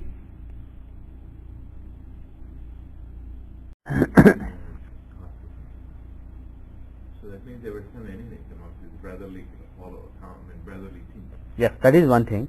But even from the point of view, let's forget his spiritual god brothers, etc. Let's say Shani is Ramakrishna Paramahamsa. Let's say Sun is Vivekananda. they have a different ideology. For me? At a dharmic level, Yeah. he was telling Vivekananda that some dharmas that he believed in were wrong. He was actually opposing some of them. Okay, what is the sixth house? Right, very good, very good. You are thinking in the right direction. Excellent. So the sixth house is, what is sixth house? Overcoming obstacles. Overcoming obstacles. So Shani is placed in the Guru is placed in the house of overcoming obstacles from the Atmakaraka. So Guru, just because he is in the sixth house, don't think that there is a bad relationship. The ideology is not really same. That is one possibility. On the positive side, it is also possible that his Atma has lot of obstacles to overcome. Especially he has ego, he has ahankara. So that has to be overcome. So overcoming the enemies of Atma or overcoming the obstacles of Atma, if a particular Atma has lot of obstacles, you need a Guru who helps you overcome those obstacles. And also the natural relationship between the planets is important. If Sun and Saturn are in Kendras from each other, they are watching each other or they are together, it's not a desirable thing. Sun by nature is different from Shani. Shani is a disciplined, ascetic, yogi, sadhaka. Sun is an egoistic, full of light planet. So those two, when they are together, they don't get along well. So when I say Atmakaraka and other Karakas being placed well, the thumb rule I gave of being in quadrants and trines being good is only a thumb rule. It's not absolute. If the planets are Sun and Jupiter, then it is right. If the planets are Moon and Jupiter, then it is right. But if the planets are Sun and Rahu, is it good for them to be together? Or is it good for them to be actually badly placed? It's better to be badly placed. If the planets are Sun and Saturn, is it good for them to be well placed or badly placed? It is better for them to be badly placed. So because they are enemies, what that means is, again, that doesn't mean those two, Ramakrishna Paramahamsa and Vivekananda, are enemies. It means their souls come from two different paths, two totally different paths. His soul is from the path of enlightenment and arrogance because of that enlightenment, ego because of that enlightenment. And the other soul, Shani, Ramakrishna Paramahamsa, that soul is from the path of yoga, sadhana, discipline, austerity. So, for that soul to guide this soul, that soul to guide the spiritual path of this soul, this other soul has to overcome certain obstacles. So that is what this means. Do you understand? So it's actually a good placement. Yes. So I'll just finish one more thought. On the other hand, Mars, he is a friend of Sun. So Mars and Sun being together or being in quadrants or trines is good. So Mars being in the sixth house from Sun is bad. What Karaka is Mars? He is Jnatikaraka. So Jnatikaraka and Atmakaraka being in Shashastakas, that means at the level of ideology, he has some determined enemies, very determined and fighting prone enemies, who oppose the dharma that he chose, who think his dharma is wrong. Yes, somebody, okay, first your question. You had a question? No. Did I answer it? Okay, your question then. Yeah. Now suppose this same combination with unknown person. Yeah. So we don't know the Yeah. background of the Yeah. person. So when you read how do you advise the combination we explained? So it can go either way. Yeah. So in this case we know it, so we can Actually, we know because the planet is Shani. Right. Had the planet been Jupiter, we know this is bad. This is somebody who would have problems with his guru. because the planet is Shani, we said that 6th house is actually good. So when I said 6th house can be good or bad, what I mean is it's not random. Given who the planets are, you can say whether it is good or bad. See what I am saying? Bhratrakarka being in the 6th house from Atmakarka can be good or bad. If the two planets are Moon and Jupiter, it is bad. If the two planets are Sun and Rahu, it is good. And here it is good. Is that clear? Yeah, that's not Okay. clear. So which part is not my clear? question is that suppose it's exactly the same combination in Yeah. another chart, Yeah. and it comes to you or to any Yeah. astrologer. Yeah. So we'll see it, and we'll see the chart, and we conclude exactly what we. So we conclude that he has certain ego that he has to overcome, and we conclude that a sadhaka, a yogi, a very disciplined and sannyasi like yogi, Shani like yogi, will help him overcome those obstacles. So he should seek a guru like that. So that is what you will advise him. And if he already has a guru like that, and if he is not sure whether to follow him, if he has doubts, tell him no, follow him. And if he doesn't have such a guru, tell him to pray to some god shown by Shani. Tell him to pray to, for example, Kurmavatar or Kali or Panduranga. Tell him to pray to some god. Tell him to pray to Vishnu. Then that person will find that guru. So that is what you should do. Okay? Yes. Yes, Kiran. This is with respect to one example. Based on today's class, I have two doubts. If you have doubts on your chart, we'll do it later. I wanted to do some other charts, so I'll do them and then I'll answer your doubts. Okay? Maybe in the next class, hopefully. Yes. So, 6th house is overcoming obstacles, right? Yes. So, he's overcoming obstacles with the support of his guru. Yeah. Does it happen when particular Saturn Dasa starts? Is that Yes, true? it happens when a particular dasha starts. Or is it Saturn or Mars Dasa? It will probably be Saturn dasha or could be even Sun dasha. And which dasha to use for that? We have to. It's not just Vimshottari dasha. Vimshottari dasha is how your mind perceives what is happening around you. That is simply Vimshottari dasha. That is not good enough for this. So there are other dashas based on the Atmakarka. So when we do those dashas, we will see that. And if you have the software, it's very easy. You don't have to learn the calculations. You just have to know what is the right dasha for everything and see some examples so that you know how to judge it. So we'll do that in a letter. We'll do that later. But yes, it is tied to the dashas as well as transits, where the planets are transiting at a given time. Okay. Now I want to stop it here. And before I forget, today is Purnima for the full moon day. And like I said earlier, every full moon night, we do Satyanarayan Vratam at my house. So if any of you want to attend the Vratam, you are most welcome. Welcome to come attend the Vratam and have dinner. Basically the prasad that we offer as Naivedyam to the God will be served as dinner. So you are most welcome to come. Just let me know so that we can plan based on how many people are coming. So just let me know if you are interested. We will be starting around 7 o'clock, between 7 and 7:15, just before the sunset, and then it will take around 2.5 hours, and then the dinner will be served. So if any of you are interested, you are most welcome. And I just got 3 printouts of the directions to my house, because we don't have time to email because it's today evening. So if any of you are interested, just take a printout, and if we run out of them, you will have to somehow copy it or share it with other people. I'm leaving these here. At the end of the class, if you are interested in coming, let me know and take a printout. My house is in Grafton. It is 50 miles south of here. It is near the junction of 495 and 90. Okay, I just wanted to announce that because I may otherwise forget. Now, I want to other questions anybody may have. Did you have a question? No. Okay. Any other questions I will answer in the next class. I want to see at least a couple of charts of people who, at least one chart. Because we only have another 30 or 40 minutes. I want to see a chart and answer some questions. I'll take your chart. You said that you could not understand certain things in your life. So we'll try to make sense of certain things that he could not understand in his life. So can you give me the data? Yeah. It's August 21st. Happy birthday. In a couple of days. Happy birthday. 53. 1953. So the birth data is August 31, 1953.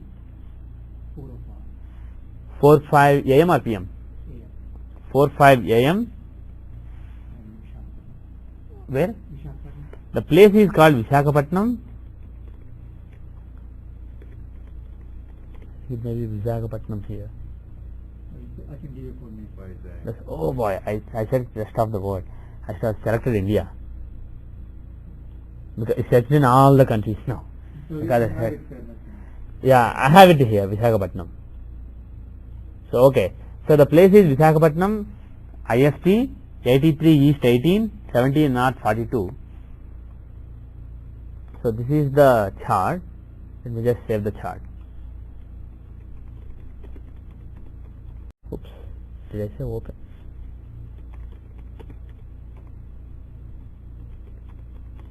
Okay. Now, how accurate? Whenever you see any chart, the first thing you have to realize is the data could be wrong, and you have to know how wrong it can be.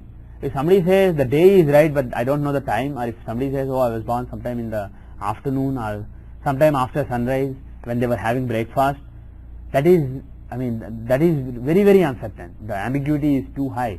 So you have a very low chance of coming up with the right time in those cases. But if somebody says it was between 9:30 and 10, you have a better chance. If somebody says within 5 minutes, then you have even better chance of coming up with the right time. So the first question you should ask is, what is the level of uncertainty? How accurate is it? It's fairly accurate. So it can be plus or minus 5 or 10 minutes, but not more than that. Okay. And another thing is, like I said earlier, depending on the definition used, it can change. They may have defined the birth time as the time when the baby comes out, but the baby may have taken 10 minutes to take the first breath. There may be a complication. So sometimes it can be plus or minus 10 minutes. So again, even though the person, not him, but some people will come and tell you, oh, it's very accurate. It's very, very accurate. My grandfather was there and noted down. It has to be right. But still you will realize that in many cases, still the time is wrong. People tell you that it's right, but it's seldom right. So first thing you have to know is time can be wrong. Okay. So I'll take plus or minus 5 minutes. So first look at Rashi Lagna. Is it at a border? If the Rashi Lagna itself is in a border of two signs, like for example somebody has Lagna at 28 degrees 50 minutes, let's say, in Cancer or some sign. What that means is, if the time is a little later, it will go to the next sign because it's close to the sign border, end of the sign. So in that case, even though you see Cancer Lagna in the chart, you should analyze with both Cancer and Leo and see which one makes better sense. So here 20 degrees, so there are 10 degrees remaining, so 1/3 of the time, so roughly 40 minutes. You have to use software to find out. So if the time goes back by 1 hour and 31 minutes back, or goes forward by 40 minutes 40 seconds, then the Lagna changes from Cancer to either Gemini or Leo. So we are basically safe. He said that it's fairly accurate. 40 minutes error is ruled out. So Rashi chart is accurate. So using Rashi chart we can draw various conclusions. Now let us see what area he wants to focus on, because it is very tough to rectify the exact time in all Vargas. So if he wants some predictions relating to career, let's just go to career chart and fix the Lagna there and make predictions. If he just wants learning, education, let's go to that chart and make predictions. If you want general readings, then you will have to go through various charts. But to make it short, you are interested mainly in D10, career. He is interested in the career. But let's realize that because it's at 20 degrees 40 minutes, it's close to a Navamsa border also. Yes. At 20 degrees, Navamsa changes. So if the time is 2 minutes 2 minutes 56 seconds earlier, that is roughly 3 minutes back, then the Navamsa Lagna will change from Capricorn to Sagittarius. It will change to the previous sign. So Navamsa is this or this, Sagittarius, if it is 3 minutes back. So both of them are possible. Let us consider both of them in Navamsa, and then Dashamsa. Let's open Dashamsa. I am looking at Navamsa because whether you want to look at career, whether you want to look at anything, Navamsa is a very core chart. Rashi, Navamsa are very core charts apart from the Dashamsa. So I just want to make sure that Navamsa is accurate too. And then Dashamsa. Here we are really close to a border. 20 degrees 40 minutes means add 20 minutes to it, 20 arc minutes. it becomes 21 degrees. At 21 degrees, we have a cutoff point. Because in Dashamsa, every 3 degrees, sign changes. 30 divided by 10 is 3. And 3 multiples are 3, 6, 9, 12, 15, 18, 21. And this is close to 21 degrees. So even without doing this in the software, saying when will Lagna change sign in D10, looking at the degree, you can say that it will be very close. It will be very close. You add something to the birth time, it will change. And you can see that it's 1 minute 27 seconds later. So if the time is 1.5 seconds later than what he told us, then the Dashamsa Lagna will change. So let's recognize that Lagna can be either either Virgo or Libra. It is unlikely to be Leo, because that will require how much change?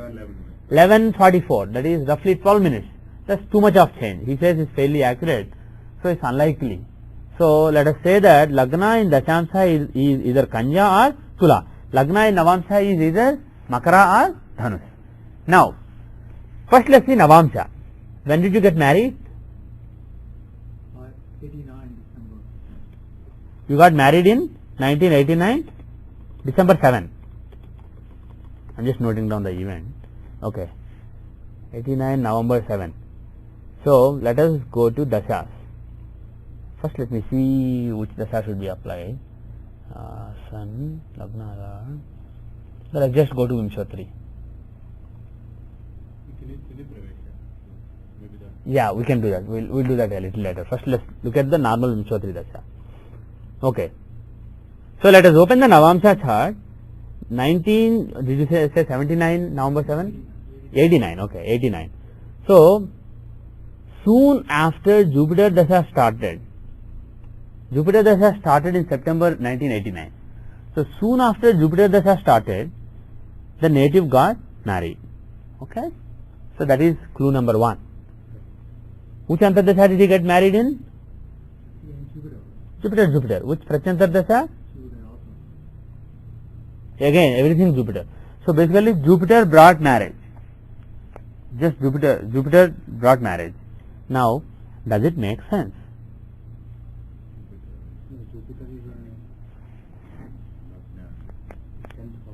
Yeah. Jupiter is in the 10th house. 10th house with Lagna Lord Shani. But Jupiter is the 3rd and 12th Lord. 3rd and 12th Lord, is he really associated with marriage? Saturn can give marriage, being the Lagna Lord. But is Jupiter likely to give marriage? Not very likely. So, if I change Lagna to Dhanus, then does Jupiter make sense? Then Jupiter giving marriage, does it make some sense? Yes. If you move Lagna here, then Jupiter is the Lagna Lord in the house of gains. Lagna Lord in the house of gains and having Grahadrashti on 7th house. So Jupiter is a good candidate for giving marriage. Now let us put that observation aside. Actually we can use Narayan Dasha also, but let us just directly go to Dashamsa now. Or actually your suggestion, Tithi Ashtotri Dasha. Let us go to 1989, find Tithi Pravesha chart. Let us see the annual chart of that year. Yes. Pardon me? He is the main Karaka for marriage. He is the Naisargika Karaka for marriage. So do we have to look at the Venus also, where he is placed? Yes. But let us do that later. Let us see. Mainly we have to see if Jupiter has to give marriage, see whether he is a friend of Venus or not, what kind of relationship he has with. Because he is Lagna Lord having Grahadrashti on the 7th house, he wants to give marriage. But whether Venus will let him give marriage or not depends on their relationship. So let us leave that step. Let us not go into that kind of detail. Let us just look at the annual chart. Okay. Now during this year the person got married. Now who is the Hora Lord, the ruler of the year? Venus. The new year started on August 23, 1989 at 12:26:53 IST, and longitude and latitude are same as birth, irrespective of where he lives at that time. So if you cast a chart at that time, you will see what happens during that particular year. Now, who is the Hora Lord? Venus. So who is the ruler of the year? Shukra. Shukra is the ruler of the year. What houses does he own? In the Rashi chart, he wants 7th house and 12th house. 7th house and 12th house. So, can he give marriage? Yes, of course. 7th house is the house of Vivaha, house of marriage. So, being the 7th lord in the second from Upada, but anyway, that is an important point, but it's not so important, it's not necessary. 7th lord itself is enough, but the second from Upada is what brings marriage. It is the food of Upada. Upada is marriage. So, being the 7th lord in the second from Upada, Venus certainly can bring marriage. Right? Now, in Navamsha, where is Venus? Look at Navamsha. He is the Lagna Lord in the 7th house with Ketu. And Venus and Ketu are both significators of marriage. Venus is the significator of, in general, of marriage. Ketu is the significator of marriage for the purpose of dharma, marriage for the purpose of vansha vriddhi, making the family grow. That is Ketu. So, Venus and Ketu are both karakas for marriage, and both of them are in the 7th house, the house of marriage. So, does this year have a very good chance of giving marriage? How many of you say yes? Does anybody think it doesn't have a good chance of giving marriage? Why is the Venus and Ketu in the 12th from Upada? Yeah. Yeah. But Upada itself, even if you were to look at this chart, we Yeah. would say that Upada itself is going to show Gandha and Oh, okay. some relation between Venus and the Hora Lord and I do not understand what you are saying. well, listen, Venus is the Hora Lord, and were you expecting relation between him and Upada? yeah. Yeah, he is the Upada Lord in Navamsha. This 1-12 relationship, it always. Yeah, if the Lord is in the 12th house, he won't do any bad. If the Lord of anything is in whichever house he is in, he will not do anything bad. If it's another planet who is in the 12th house, that is bad. If the Lord of Upada is in the 12th house, in the Upada, that is not really a bad thing. Because the house he occupies is the 7th house.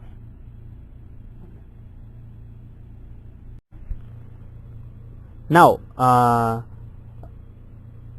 if you want to time the Dasha, you can look at the Dashas and see which Dasha gave the marriage, etc. It actually happened to be Rahu Dasha, Rahu who is in the Navamsha Lagna, he gave the marriage. But normally you would have expected Venus to give marriage, right? Between December 13 and February 26. Normally, if you were just blindly, if you didn't know the facts, looking at the Rashi and Navamsha, you could have very confidently predicted that marriage would happen this year. Because Venus is the Karaka and he is the 7th Lord in the Rashi chart. In Navamsha chart, he is the Lagna Lord in the 7th house. And then he is associated with Upada. So, based on all the indications, the chances are very strong that he would get married. So, you would probably predict that he would get married during Venus Dasha. But Rahu is being in the Navamsha Lagna, Rahu is also a candidate. But I am not saying that the logic is crystal clear for predicting Rahu Dasha marriage.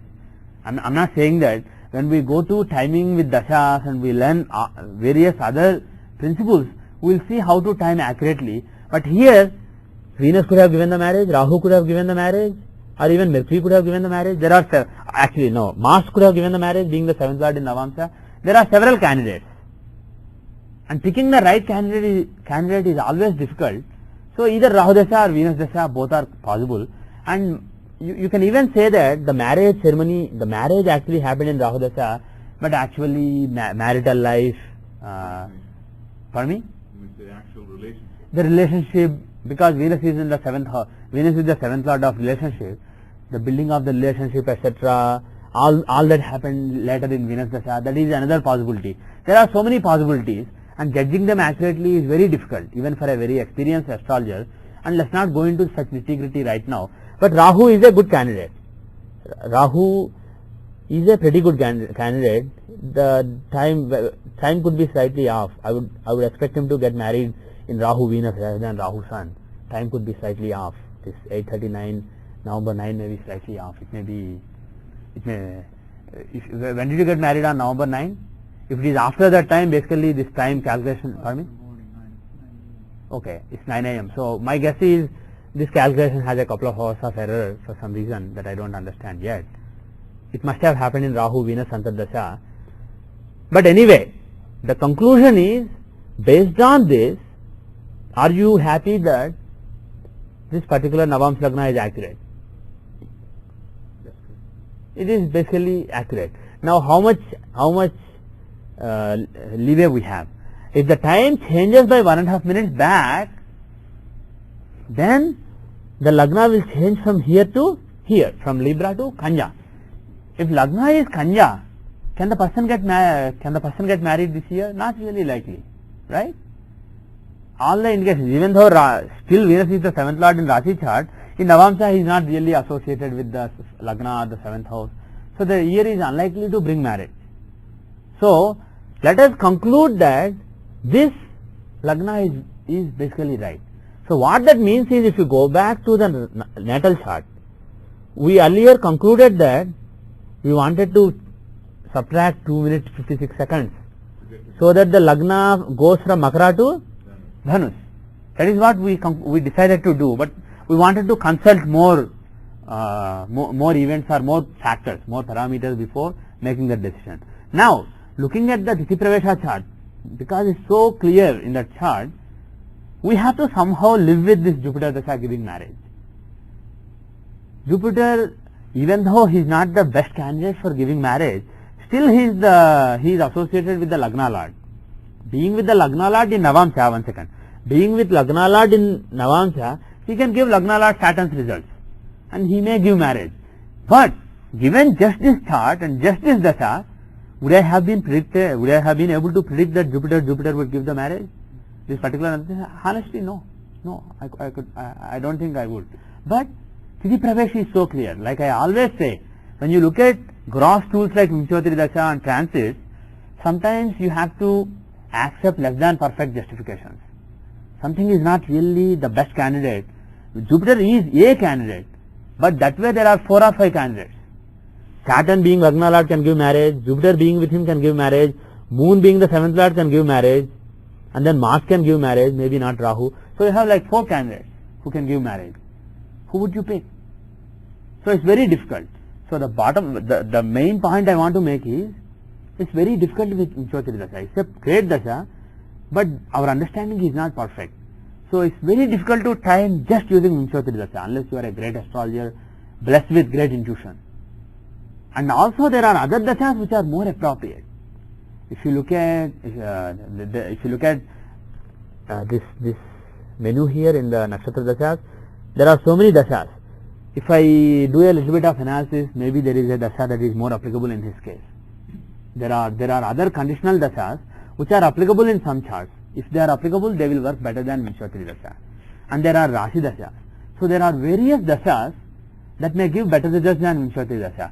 So if you pick the right Dasha, the best candidate will give the result. And if you pick an approximate Dasha, a candidate will give the result, not the best candidate will give the result.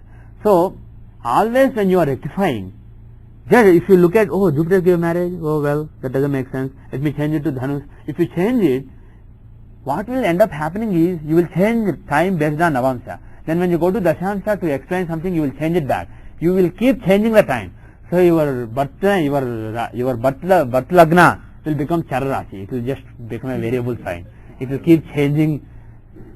So I know that, saying it jokingly, but I know that several people have this problem. Several very advanced students also keep coming to me and telling me at our conferences that they have this problem. They want to change the time, then they can't really make up their mind. They have to change it back and forth. So my advice is, if you are trying just based on Shodasottari Dasa, it's very risky unless your understanding is perfect. So what I advise is, your suggestion was very good, looking at the Tithi Pravesha. If you look at Tithi Pravesha, it's really focusing on one particular year. So Tithi Pravesha and Tithi Shodasottari Dasa will work beautifully. So use that, give more weightage to that, and sometimes be satisfied with less than perfect justifications, as long as overall you can make sense. There is no point in giving perfect justification in one event and not being able to explain one event at all. It is more important to give reasonable explanations, though not perfect explanations, for all the events. So you need basically the best fit. This is like curve fitting. You have various points. You can't make the perfect curve with having those points. So you make an approximate curve which basically fits all those points. This is like approximate curve fitting, as long as you use gross tools like Vimshottari Dasa. Now I'm just before I move on, I'm just curious. This is just for myself. See? Yeah. Okay. Very good. Very good. Okay. I will go through the calculations and interpretation of Narayana Dasa etc. later, but this is a Rashi Dasha. Some people also call it Charadasha. There is a Dasha known as Charadasha. It's a part of a suite of Dashas known as Narayana Dasha. This is a Rashi Dasha. In this Dasha, Dashas are not owned by planets like Sun, Moon, Mars. Dashas are owned by signs. Signs have Dashas. So this Dasha shows the truth within you, the Narayana within you, how he is changing with the time. We will do this later, at a later point of time.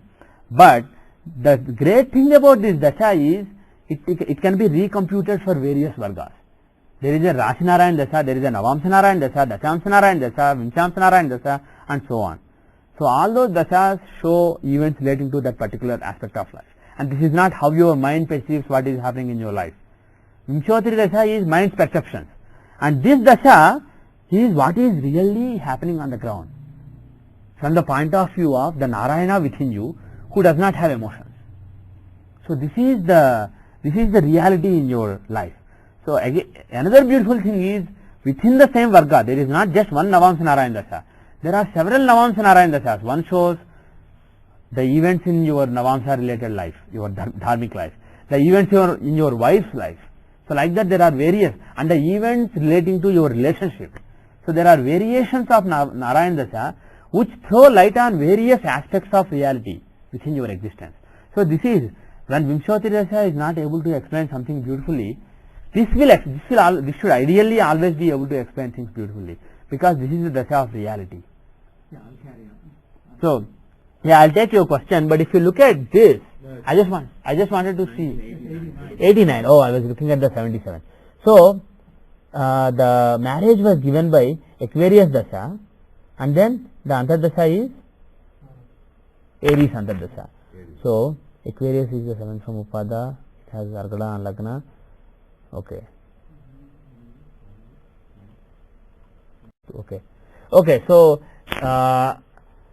So this particular Dasha, Narayana Dasha, this will really give you confirmation of whether marriage is possible in that particular Dasha or not. So when to teach you how to judge it accurately, I can't do it right now. But all I can say is, based on the fact that marriage happened in Aquarius Dasha, Sagittarius is not very likely, because Aquarius does not have anything to do with either Lagna or 7th house. If you take Sagittarius Lagna, Aquarius does not have either Argala or Drishti on either Lagna or the 7th house. So it is very unlikely. On the other hand, if Capricorn is Lagna or Aquarius is Lagna, then Aquarius Dasha can give marriage, because it has Argala on Lagna or it is Lagna itself. So bottom line is, based on this particular this Dasha, I'm pretty confident that the Lagna is not Sagittarius. So whatever we concluded based on the Tithi Pravesha is mostly accurate. So what we conclude is that time is not back by 1.5 minutes. It is either the same or back by less than 1.5 minutes or forward. So that is, with that conclusion, let's go to the career. So what is your career? What is your job? Computer engineering, hardware. Computer hardware.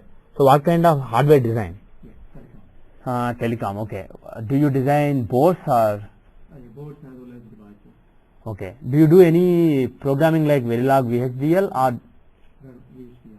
You do VHDL programming. So though it's hardware, is basically programmable hardware. Yes, it's a combination of both. Okay. Got a picture. Okay. So the career of the native is, he is a hardware engineer. But when you say hardware, there are various levels within it. It can be board design, it can be physical design, it can be logic design. There are so many layers. So I was just curious, what is the level? So because he is a hardware engineer who does hardware design and VHDL, etc. Let us look at what are the influences you would expect. Pardon me? Mercury, Mars, Rahu. These are the influences that you should expect. Now, if this is Lagna, what is the kind of career that you would expect? 10th house is Mercury. 10th house is Gemini. Gemini. So both of them, Lagna and Mercury, 10th house is Mercury. Right. That house is owned by Mercury. And Mercury is the planet of logic and analysis. Logic, analysis, etc. And Jupiter is there. And Jupiter is the planet of, he gives careers like, respected careers like a teacher, judge, etc. So that is the career that Jupiter would give. And Mercury would give an intelligent, analytical kind of career. Now before I go further, I just want to see what are the dashamsas occupied by them. Jupiter, what is the amsha occupied by Jupiter? Indramsha. So Jupiter shows, whatever he shows, some teaching or priest or a judge, whatever profession he shows being a leader in that particular profession. That is what Jupiter shows. Now Mercury, what does Mercury show? Yama. Mercury is in Yamamsha. What does that show? Pardon me? What did you say? I said Yama was No, the word that you said. destruction. You said destruction. No, Yama is not destroyer. Rudras are the destroyers. Rudras destroy the body. Maheshwara destroys the mind. Yama does not destroy anything. When Rudra destroys your body, when Rudra and Maheshwara destroy your body and mind, he just takes the soul wherever it goes. He does not destroy anything. So thinking of Yama is the lord of death or lord of destruction is wrong. He is just discharging his duty coldly, unemotionally. So Yama is Dharmaraja, Yamadharmaraja. He just discharges his duties mercilessly, coldly, unemotionally, impassionately. The destruction is left to Shiva, Rudras. As Rudras, as the lower forms of Rudras, he destroys the body. As the higher form of Maheshwara, he destroys Manas. And then soul is carried by Yama to Swarga or Naraka, wherever it goes. So Yama is basically Dharma, doing the duty without any emotion. So you will see in a couple of SPA people's charts that I saw, software quality analysis people, they had Mercury, Saturn, those planets of analysis, planets of hard work, those planets in Yamamsha. I don't know your chart, I didn't see your chart, but some other SPA people that I know. Mine is SPA. Okay, we can see your chart. So if you are an SQA person, if you are a quality analysis person, your job is to mercilessly find faults. So Yama is basically careers where you have to just do your duty without any emotions, without any passion. Just do it coldly. That is Yama. So it can be policeman, it can be the judicial system, it can be prison system, careers in prison system. It can also be careers in things like quality assurance, etc. But whatever the career is, whatever the planet is, that shows the career. And Yama only shows it is relating to some kind of cold-heartedness, some kind of just going through your duties. So here Mercury is in Yamamsha. So what that would show is, and that Mercury is in the second house. So Mercury, and he is with Shani. Shani is the planet of discipline and hard work, and Mercury is the planet of intelligence. So first, what does the second house show? Resources. So what are the resources of this person in his career? Intelligence, the analytical ability of Mercury, and then hard work of Saturn. So in general, because those are his resources, what you can conclude is that is the approach he brings to table when he does his job. He is basically he is very hardworking and he is very analytical, very intelligent. And then what are the other influences on Artha Trikona? Saturn is the sixth lord. Second house is here, sixth house is here, 10th house is here. Those three will show the career, assuming that this Lagna is right. So sixth house will show, sixth house Lord Shani is joining the 10th house Lord Mercury in the second house. So that is the link between 6th, 10th and second. Between the three Artha Trikonas, the link is coming in Libra. The link is coming in Libra. So that is likely to show his career. So when it comes to overcoming obstacles, 6th house, he is very disciplined because Saturn wants it. When it comes to actually final delivery of his karma in the society, he is very analytical and very flexible. That is what Mercury being the 10th lord shows.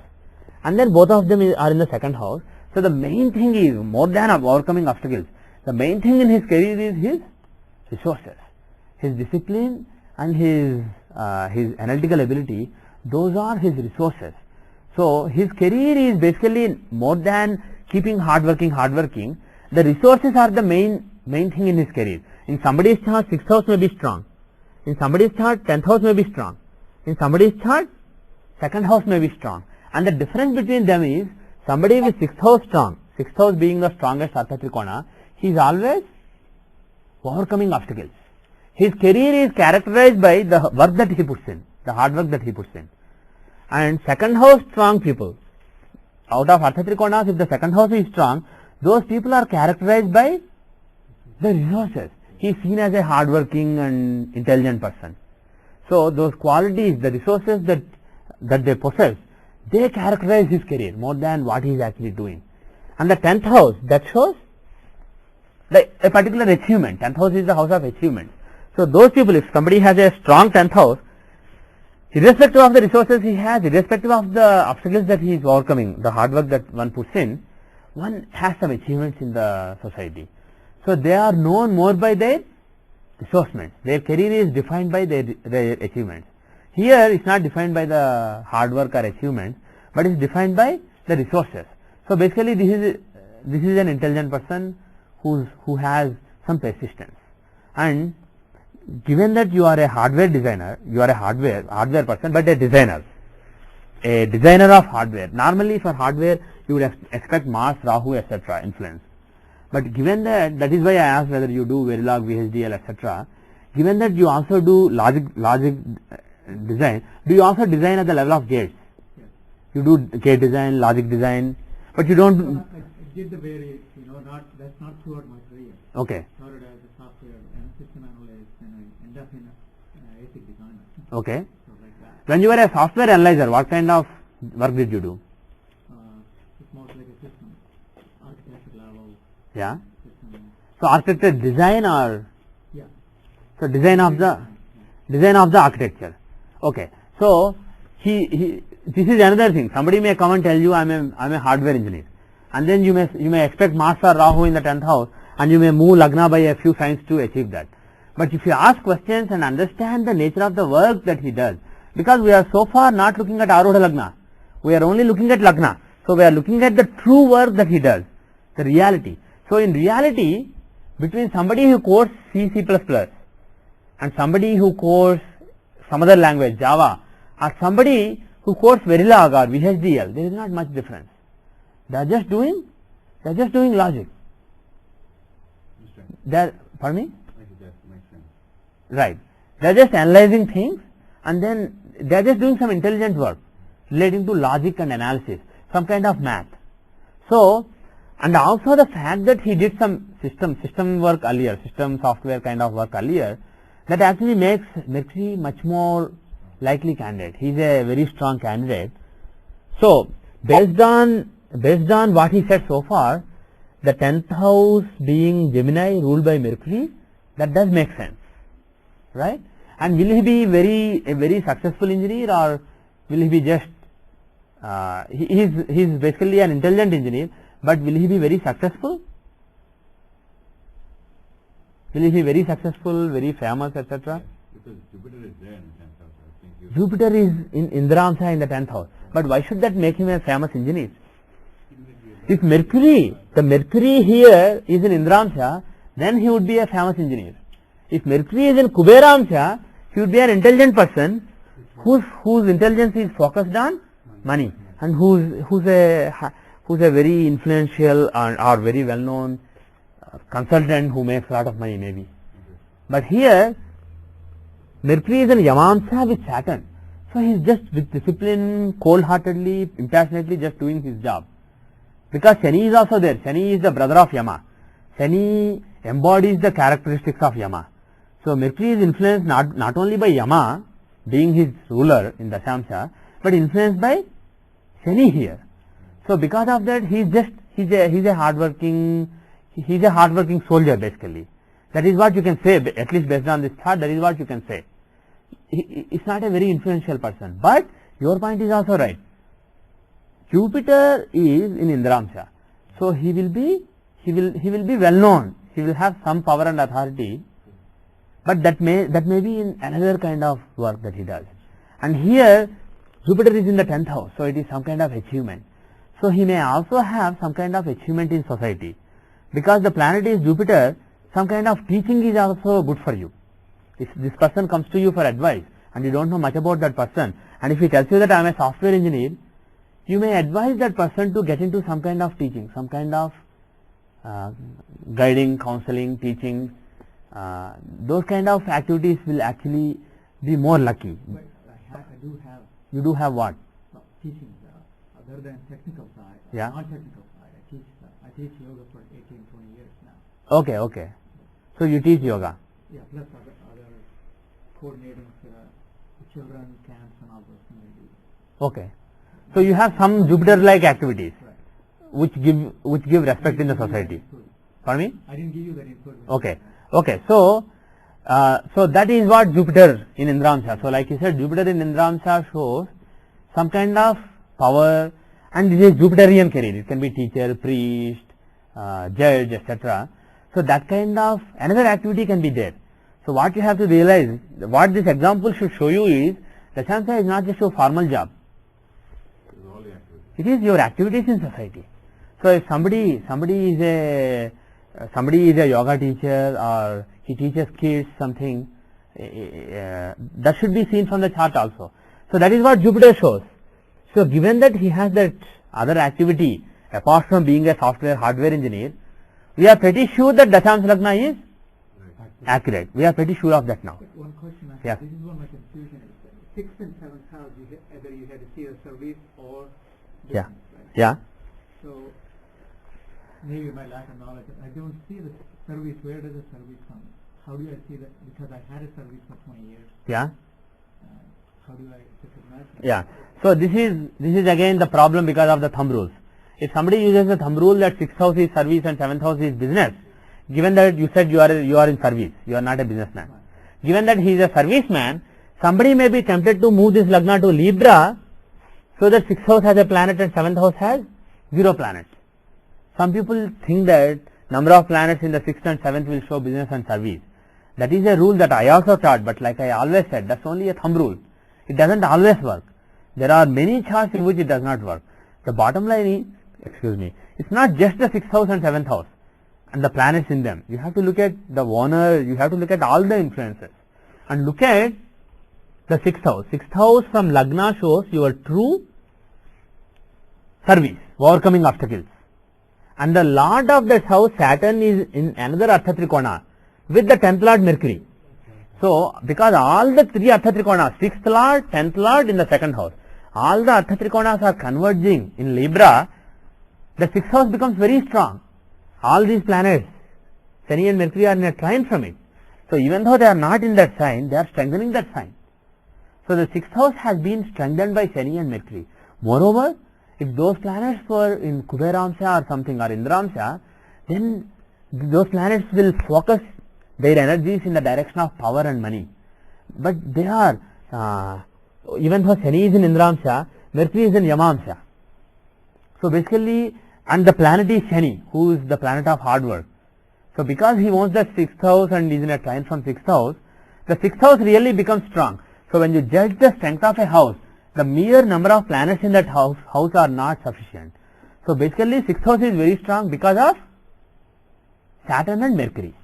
Now, look at the 7th house. What does 7th house show? What did we say earlier? 7th house shows desire. Business is only one aspect of desire. If somebody has strong desires, he may not be happy and he may go into business. But that's only a crude approximation of the logic. The exact logic is 7th house is desire. So, any planet in the 7th house, should it show some kind of desire relating to karma? Yes. And moon especially is the planet of Maya. So, moon definitely in the 7th house, moon shows some desire, some strong desire. But what kind of desire is it? It's relating to some, pardon me? Compassion, kindness, and moon is also a social planet. So, some kind of social activity. And moreover, what is the direction of moon? Again, is the desire focused towards money and power? Who is the god? Who is the Ashadikpalaka or Dasadikpalaka guiding moon? Moon is in the direction of Ishana. So, the karma that moon wants to give is focused in Ishana's direction. What is Ishana? I said earlier? Ishana is Ishvara, Shiva, but that is, no, Ishanya direction, not East, northeast direction, but that is the direction of religiousness. Indra is power, Kubera is money, Yama is discipline, and similarly, Agni is transformation, and Ishana is, no, Ishana is religiousness, godliness. Niriti is the opposite, that is ungodliness, that is irreligiousness, rebellion. That is bad, but good for certain things. But here Ishana, so moon being in Ishanamsha in the house of desires shows some strong desires. You are not happy just sitting in house. You want to do certain things in the society relating to spreading religiousness. Spreading because the planet is moon, not a planet who just sits in a corner. Moon is very social. Spreading, and religiousness because Ishana Samsha. So spreading some kind of religiousness. There is a desire, whether you do it or not, we don't know. You see it from Arudhas. So I will not make any comments on that.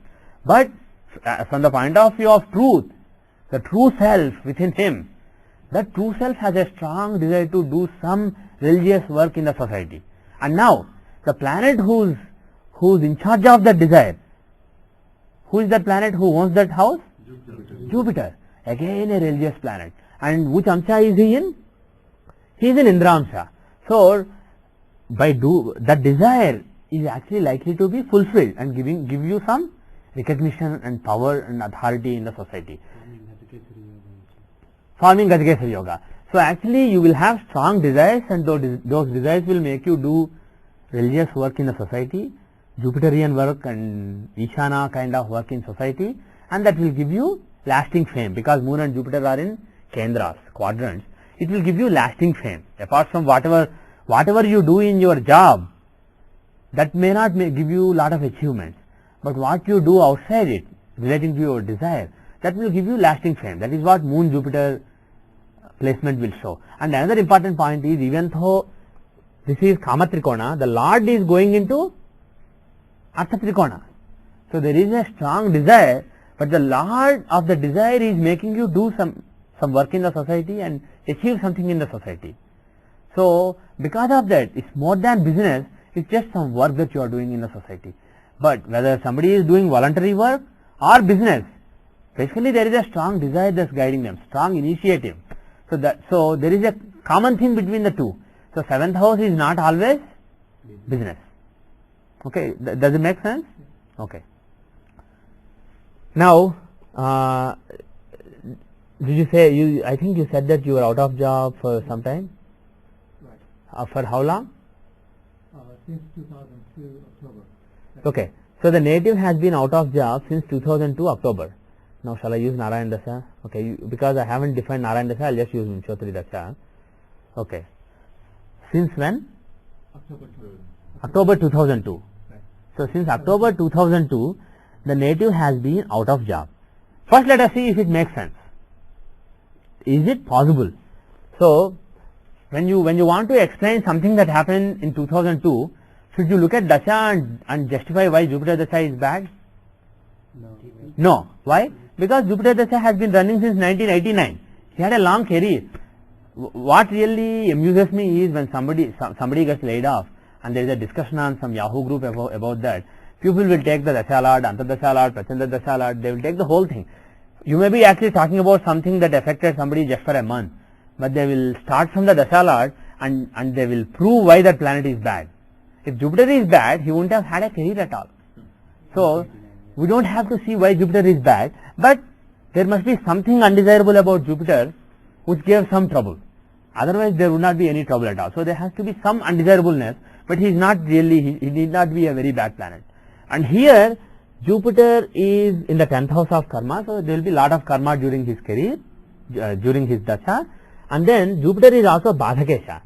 From Lagna, the 7th house, because Lagna is a dual sign, the 7th house is Badhakasthana. For fixed sign, for movable signs it is the 11th. For fixed signs it is the 9th. For dual signs it is the 7th. Those are the Badhakasthanas. Those are unexplained problems. There is no reason. You don't know why the problem is coming. Inexplicable problems.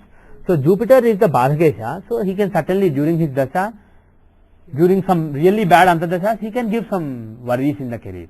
He may give some inexplicable worries. Why? What is happening? Why is it happening? You will not understand, but you are worried. So such a thing is possible. Now antardasha, which antardasha saw him out of job? Mars antardasha. Does anybody want to volunteer and explain why Mars dasha can take him out of job? Yes. Mars is the 3rd lord and 8th lord. 3rd lord in Dashamsa shows short breaks in career. Third is basically the house of initiative and also 12th from the 4th. So basically loss of sukha and also travel.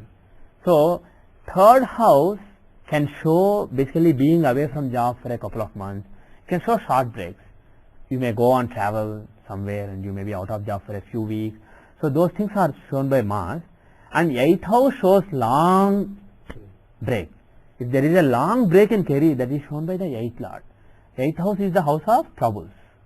So here unfortunately Mars is the 8th lord. Being the 8th lord, and he is aspecting Jupiter, he is aspecting the 10th house. So not only is he the 8th lord, but he is aspecting, he has a desire. The 8th lord has a desire to influence his karma. The 8th lord of break or troubles or anxiety or tension has a desire, grahadrishti as well as rasidrishti. He has a desire to influence his career. When the one who wants to break your career has a desire to influence your career, what will he do? He'll just break it. He'll just put a break in the career. He'll just put a comma there. So that is what Mars Antardasha is capable of doing. And then, yeah, actually before going to Rahu, just look at Arudha Lagna. This is the real Lagna, this is the real karma. But the Arudha Lagna shows the perceived karma. This is how people are perceiving you based on your karma. This is the perception based on your karma. So from Arudha Lagna, is Mars well placed or badly placed? Why badly placed? Which house is he in? Second house from Second house from Arudha. What is second house? The house of food. Right? Marana also, but let's consider it on the most basic interpretation. Mars is in the second house of food from Arudha. So second house from Arudha is the food for your image. It is what feeds your image. So that is like I said in a previous class, this is a very important house. The second house shows how enriched or how weak your image appears. And good planets there, benefic planets there will feed your image well. They will give you a very good image. Malefic planets will give you the image of being poor, being malnourished, being badly fed. And is Mars a malefic planet or benefic planet? He is a malefic planet because he owns the 8th house and 3rd house.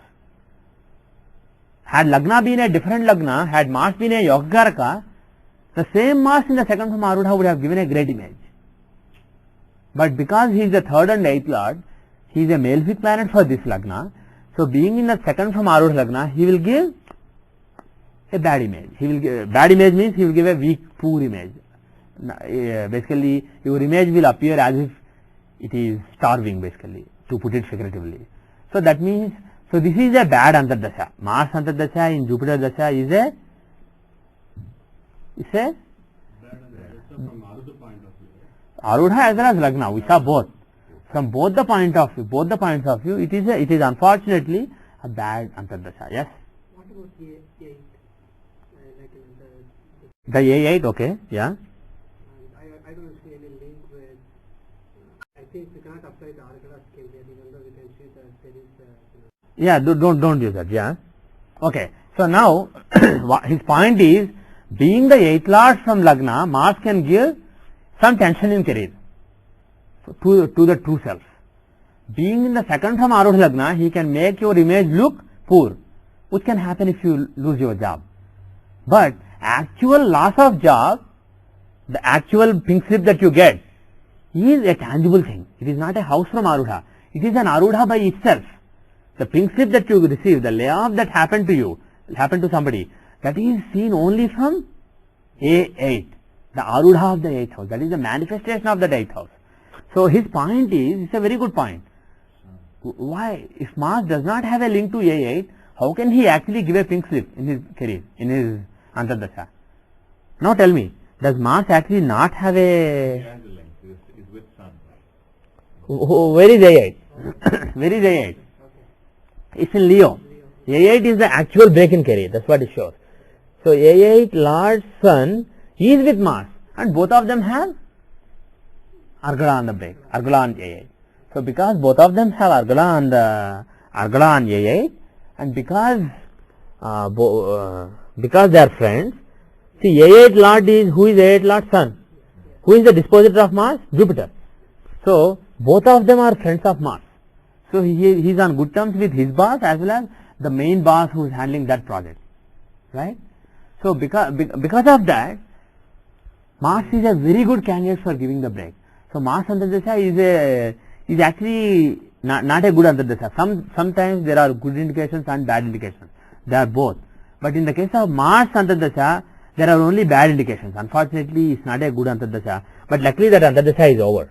So now, Rahu Antardasha is running right now. So how is Rahu? Third house. He is in the 3rd house of drive and initiative from Lagna, from true self. So from the point of view of true self, is Rahu likely to give him more determination? Yes. Rahu will give him more determination. Now, from the point of view of image, how is Rahu placed? Right. Arudha Lagna. He is in Arudha Lagna. Is he a good planet? No, he's a male. He is a malefic planet. He is the 6th Lord from Lagna, unfortunately. A malefic planet from Lagna, Rahu is the 6th Lord. A malefic planet is placed in 3rd house is good, but we are just talking about Arudha Lagna now. As far as his true self is concerned, it's not that much perturbed. The real inherent self, that has its own initiative and drive and determination. But from how people look at him, which is solely based on whether he has a job or not, people look at those tangible things and they form an impression. So from people's point of view, in order to get a job, Arudha Lagna should also be good. So Rahu is not really well placed in the Arudha Lagna. So what you can conclude is, even if he gets a job in this period, in Rahu Antardasha, during this period, will he have the image of, oh, he is very successful? Will that image be there in people's minds? What do you think? A11 also associated.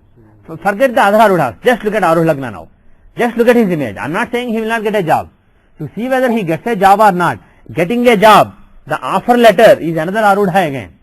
So you have to look from some other Arudha and see if Rahu is associated with it. I will see that later. He may or may not get a job. We are not interested in that. But whether or not he gets a job, will that result in a boost in image, or will his image still remain weak during Rahu Antardasha? It will remain weak. It will remain weak. Honestly, we are just giving honest reading. Yeah. Is there a chance because the 9th Lord from Yeah. But why will... Yeah, but Moon will do good. When Moon Antardasha is good, he will give a boost in career. Moon Antardasha will be good. But Rahu Antardasha, why should it be good? Because Moon is in the 5th from Arudha Lagna, during Moon Antardasha, because Moon is in the 7th from Lagna, there will be strong desires born. If not born already, there will be strong desires from the point of view of true self in Moon Antardasha. From the point of view of perceptions, being in the 5th from Arudha Lagna, he gives good recognition. Basically, he will be recognized. There will be, people will think that he is very capable. There will be recognition of abilities, etc. But he does not have to give that result in Rahu's Antardasha. Now, another important point. Had Mars been here, had a friend of Moon been here, even though Dasha is of Mars or Jupiter, the Antardasha is of Mars or Jupiter, the planets in trine will still try to give some of their results.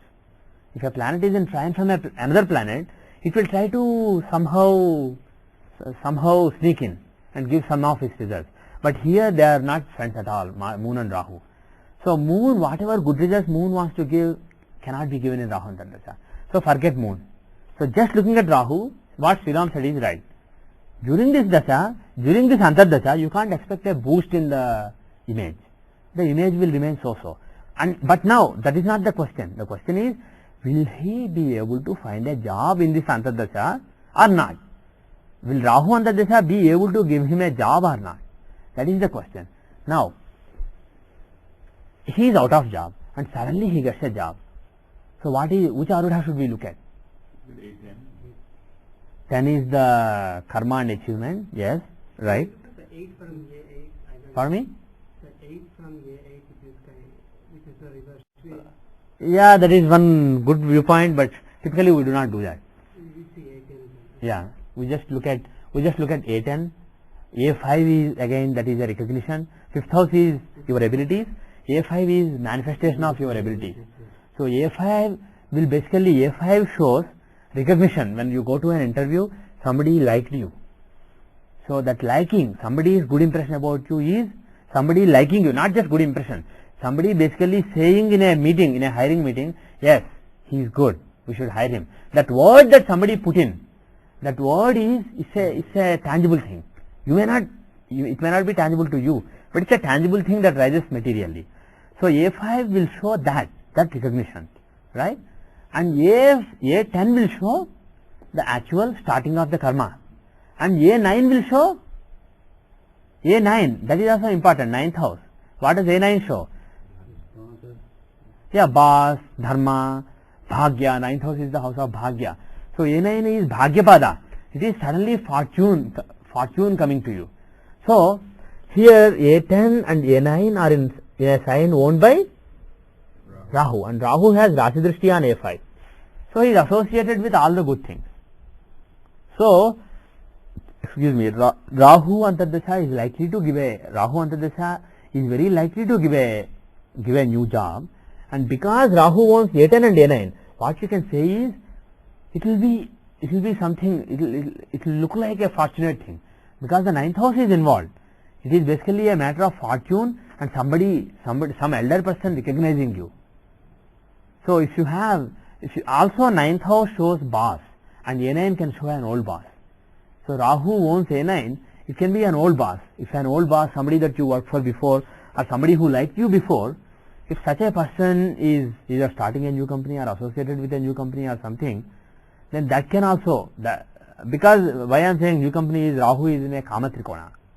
Rahu is in the 3rd house of initiative. He is not in an Artha Trikona. So this is like if you are working for a new business, for example, a new startup, even though it's not your own business, you are taking a certain risk. So Rahu in the 3rd house can show certain risk like that. So based on this, what you can say is it can be somebody that he worked with before, and it can be a startup kind of thing, but it is possible in Rahu Antardasha. Now if you want to say which Prachandra Dasha, right now what is the Prachandra Dasha running? Mercury Prachandra Dasha. Is Mercury Prachandra Dasha likely to give something? Mercury is the lord of the 10th house. Yeah, but during this Antardasha, Rahu is the boss. During this Antardasha, Rahu is the boss. So if you look from Rahu, how is Mercury placed? He is the 8th lord in the 12th house, not really so good. Mercury is not, even though he gives Viparit Rajoga from Rahu, being the 8th lord from Rahu in the 12th house, he is not so good from Rahu. He is not really promoting Rahu, right? Yeah. And now who else? Look at Ketu. Ketu is again not such a conducive planet. But look at Venus. Is Venus a good planet? He is the Bhagya Lord. From Lagna, he is the 9th Lord in the 9th house, showing Bhagyas. And then from Rahu, he is in a Kendra. He is supporting Rahu.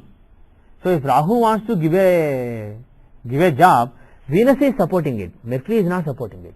Ketu is supporting it, but still he is not strong enough. And he is not strong enough from Lagna. Venus is a strong planet from Lagna, as well as he is supporting Rahu. So if you just have to make a prediction based on Shodasottari Dasa, what you can say is 2004 until, I am not saying until 2004 November don't look or you won't get a job, but based on Shodasottari Dasa, between November and coming November and the next April, the chances are very bright for finding a good offer. Now, if you want to look at Tithi Pravesha, his birthday, English birthday is coming just soon. So let's see when is the Tithi Pravesh. It will be around this time. It will be on September 6th. So the new year, the lunar new year will start on September 6th. So that is 6:40. Let me change the times to times here. 4 hours. It will just use the same calculations but display the time after time zone conversion, so that it's easy for me. Okay. So it is September 5 evening, night 9:10. So what I will advise you is, this is another good practice. If you can have it, it is good. Whenever a new year starts in your life, if you can pray to some gods during that time, it will be beneficial to you. It is like a new birth.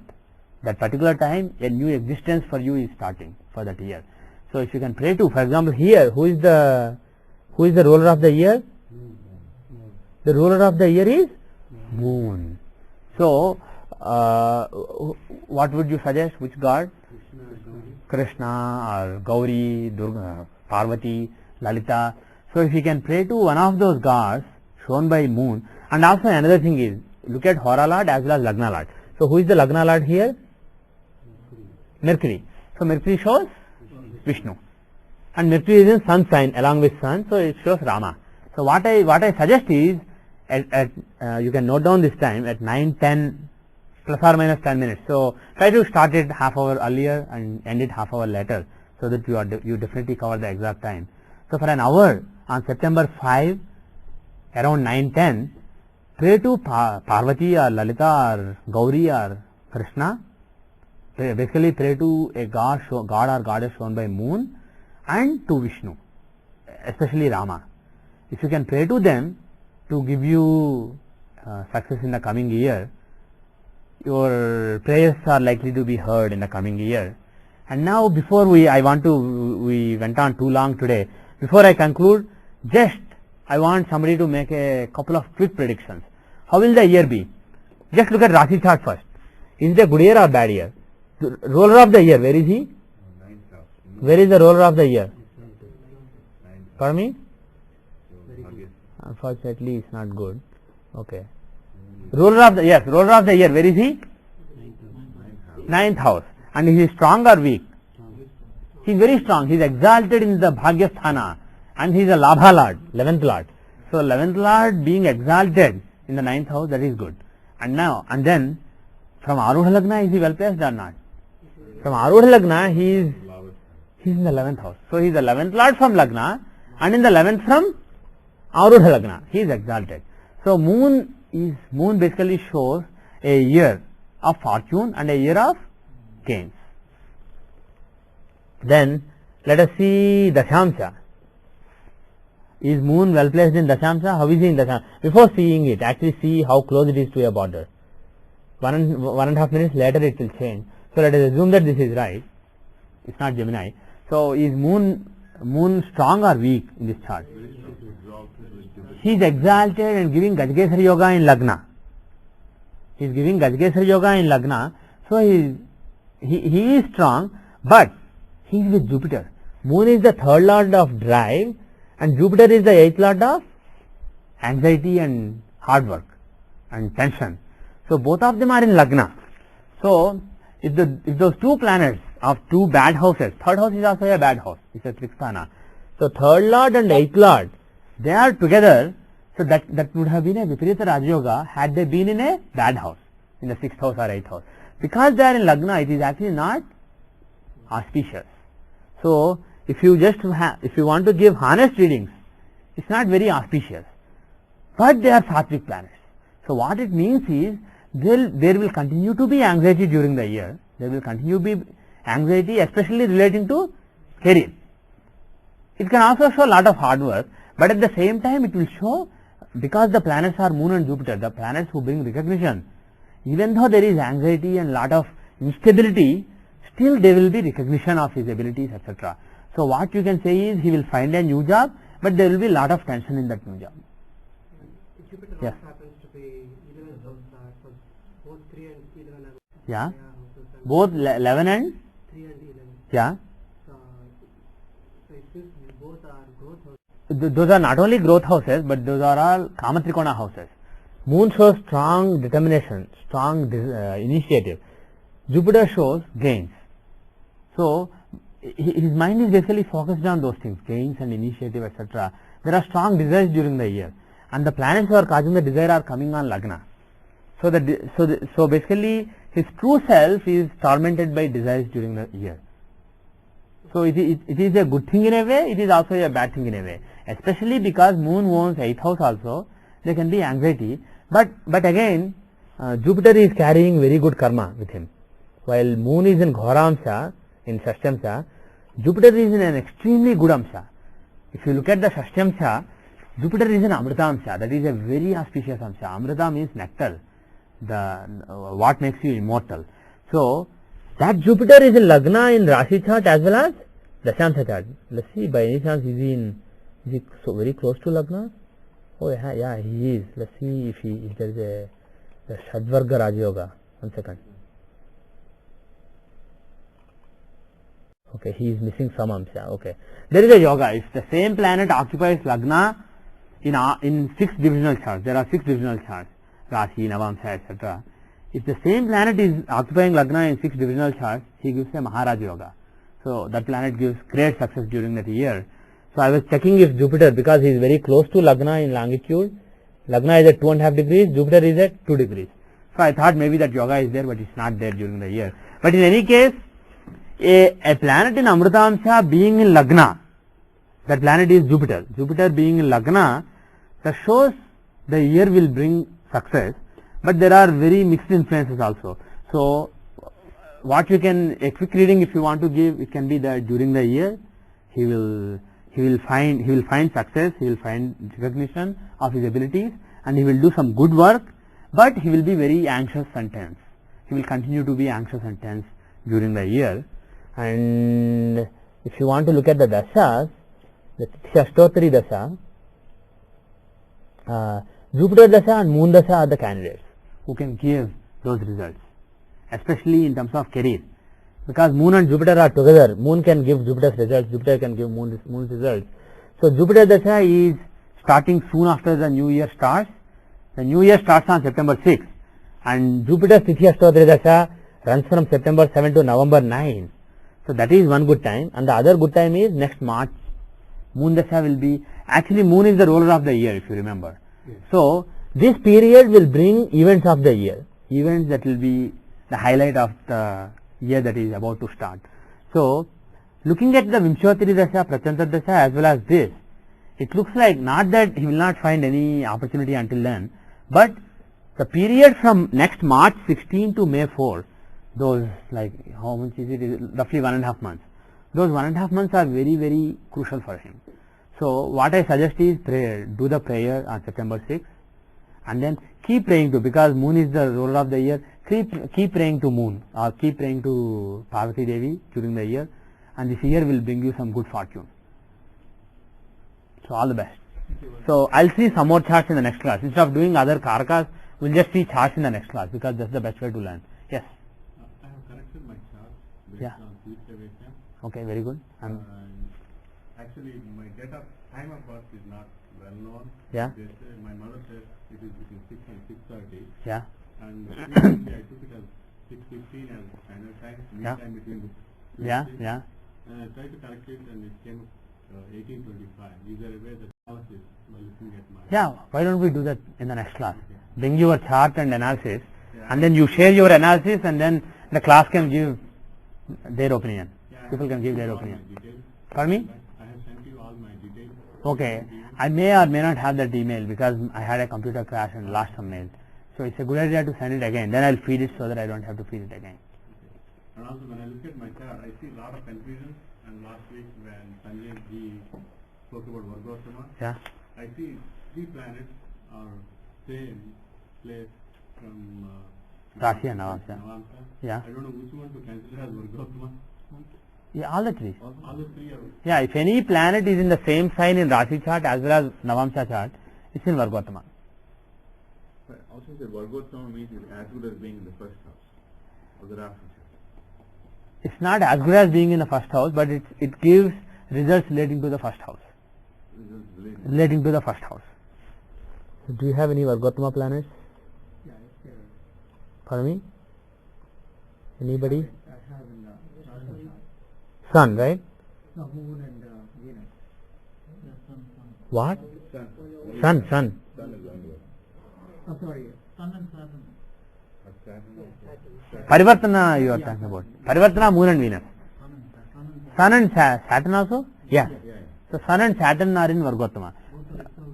Pardon me? Both are one is more the other one is exalted. Saturn is exalted, Sun is more. Yeah, Saturn is exalted. Yes, Sun is in own sign. One sign. Yeah. So now what this means is it's not as good as Sun and Saturn being in Lagna. What it means is during Sun Dasha and Saturn Dasha, whatever results Sun and Saturn give, they will take the first house as their focus. So the results will be self-centric. Basically your own intelligence, your own existence, your own health, it will be you. On the other hand, if you, for example, let us take another planet. Let us say Jupiter. Where is Jupiter in Rashi chart? He is in the 12th house, okay, but he is in Gemini. So where is he in Navamsa? Libra. If you take Gemini and count up to Libra, how many signs? 1, 2, 3, 4, 5. So Jupiter's results, good or bad, they will be 5th house centric.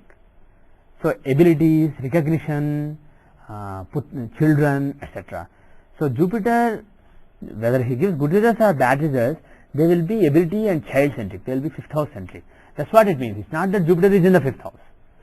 That will be the focus during that particular dasha, during the Jupiter dasha. Is that clear? Okay. What is this counting from? You count from the Rashi sign of the planet to the Navamsa sign of the planet, and then that will give you a house from 1 to 12. That house will be the focus of that planet during that planet's dasha. And if a particular planet is in Vargottama, that means same sign in Rashi and Navamsa. So the counting will be just 1. So the focus will be on yourself, not on your family or your children or your abilities or your dharma or your father or mother, but the focus will be on you. So results are fully given to you. So such a planet, it can make you very intelligent, make you dumb also, but it will directly influence your intelligence because that is your lagna. It can directly influence your also health, intelligence, your very core existence that is impacted by that planet. So those planets are very important, such planets. But they are not necessarily always good. Yes. When you're talking about the Mahadasha or the Antardasha, which one? Mainly Mahadasha.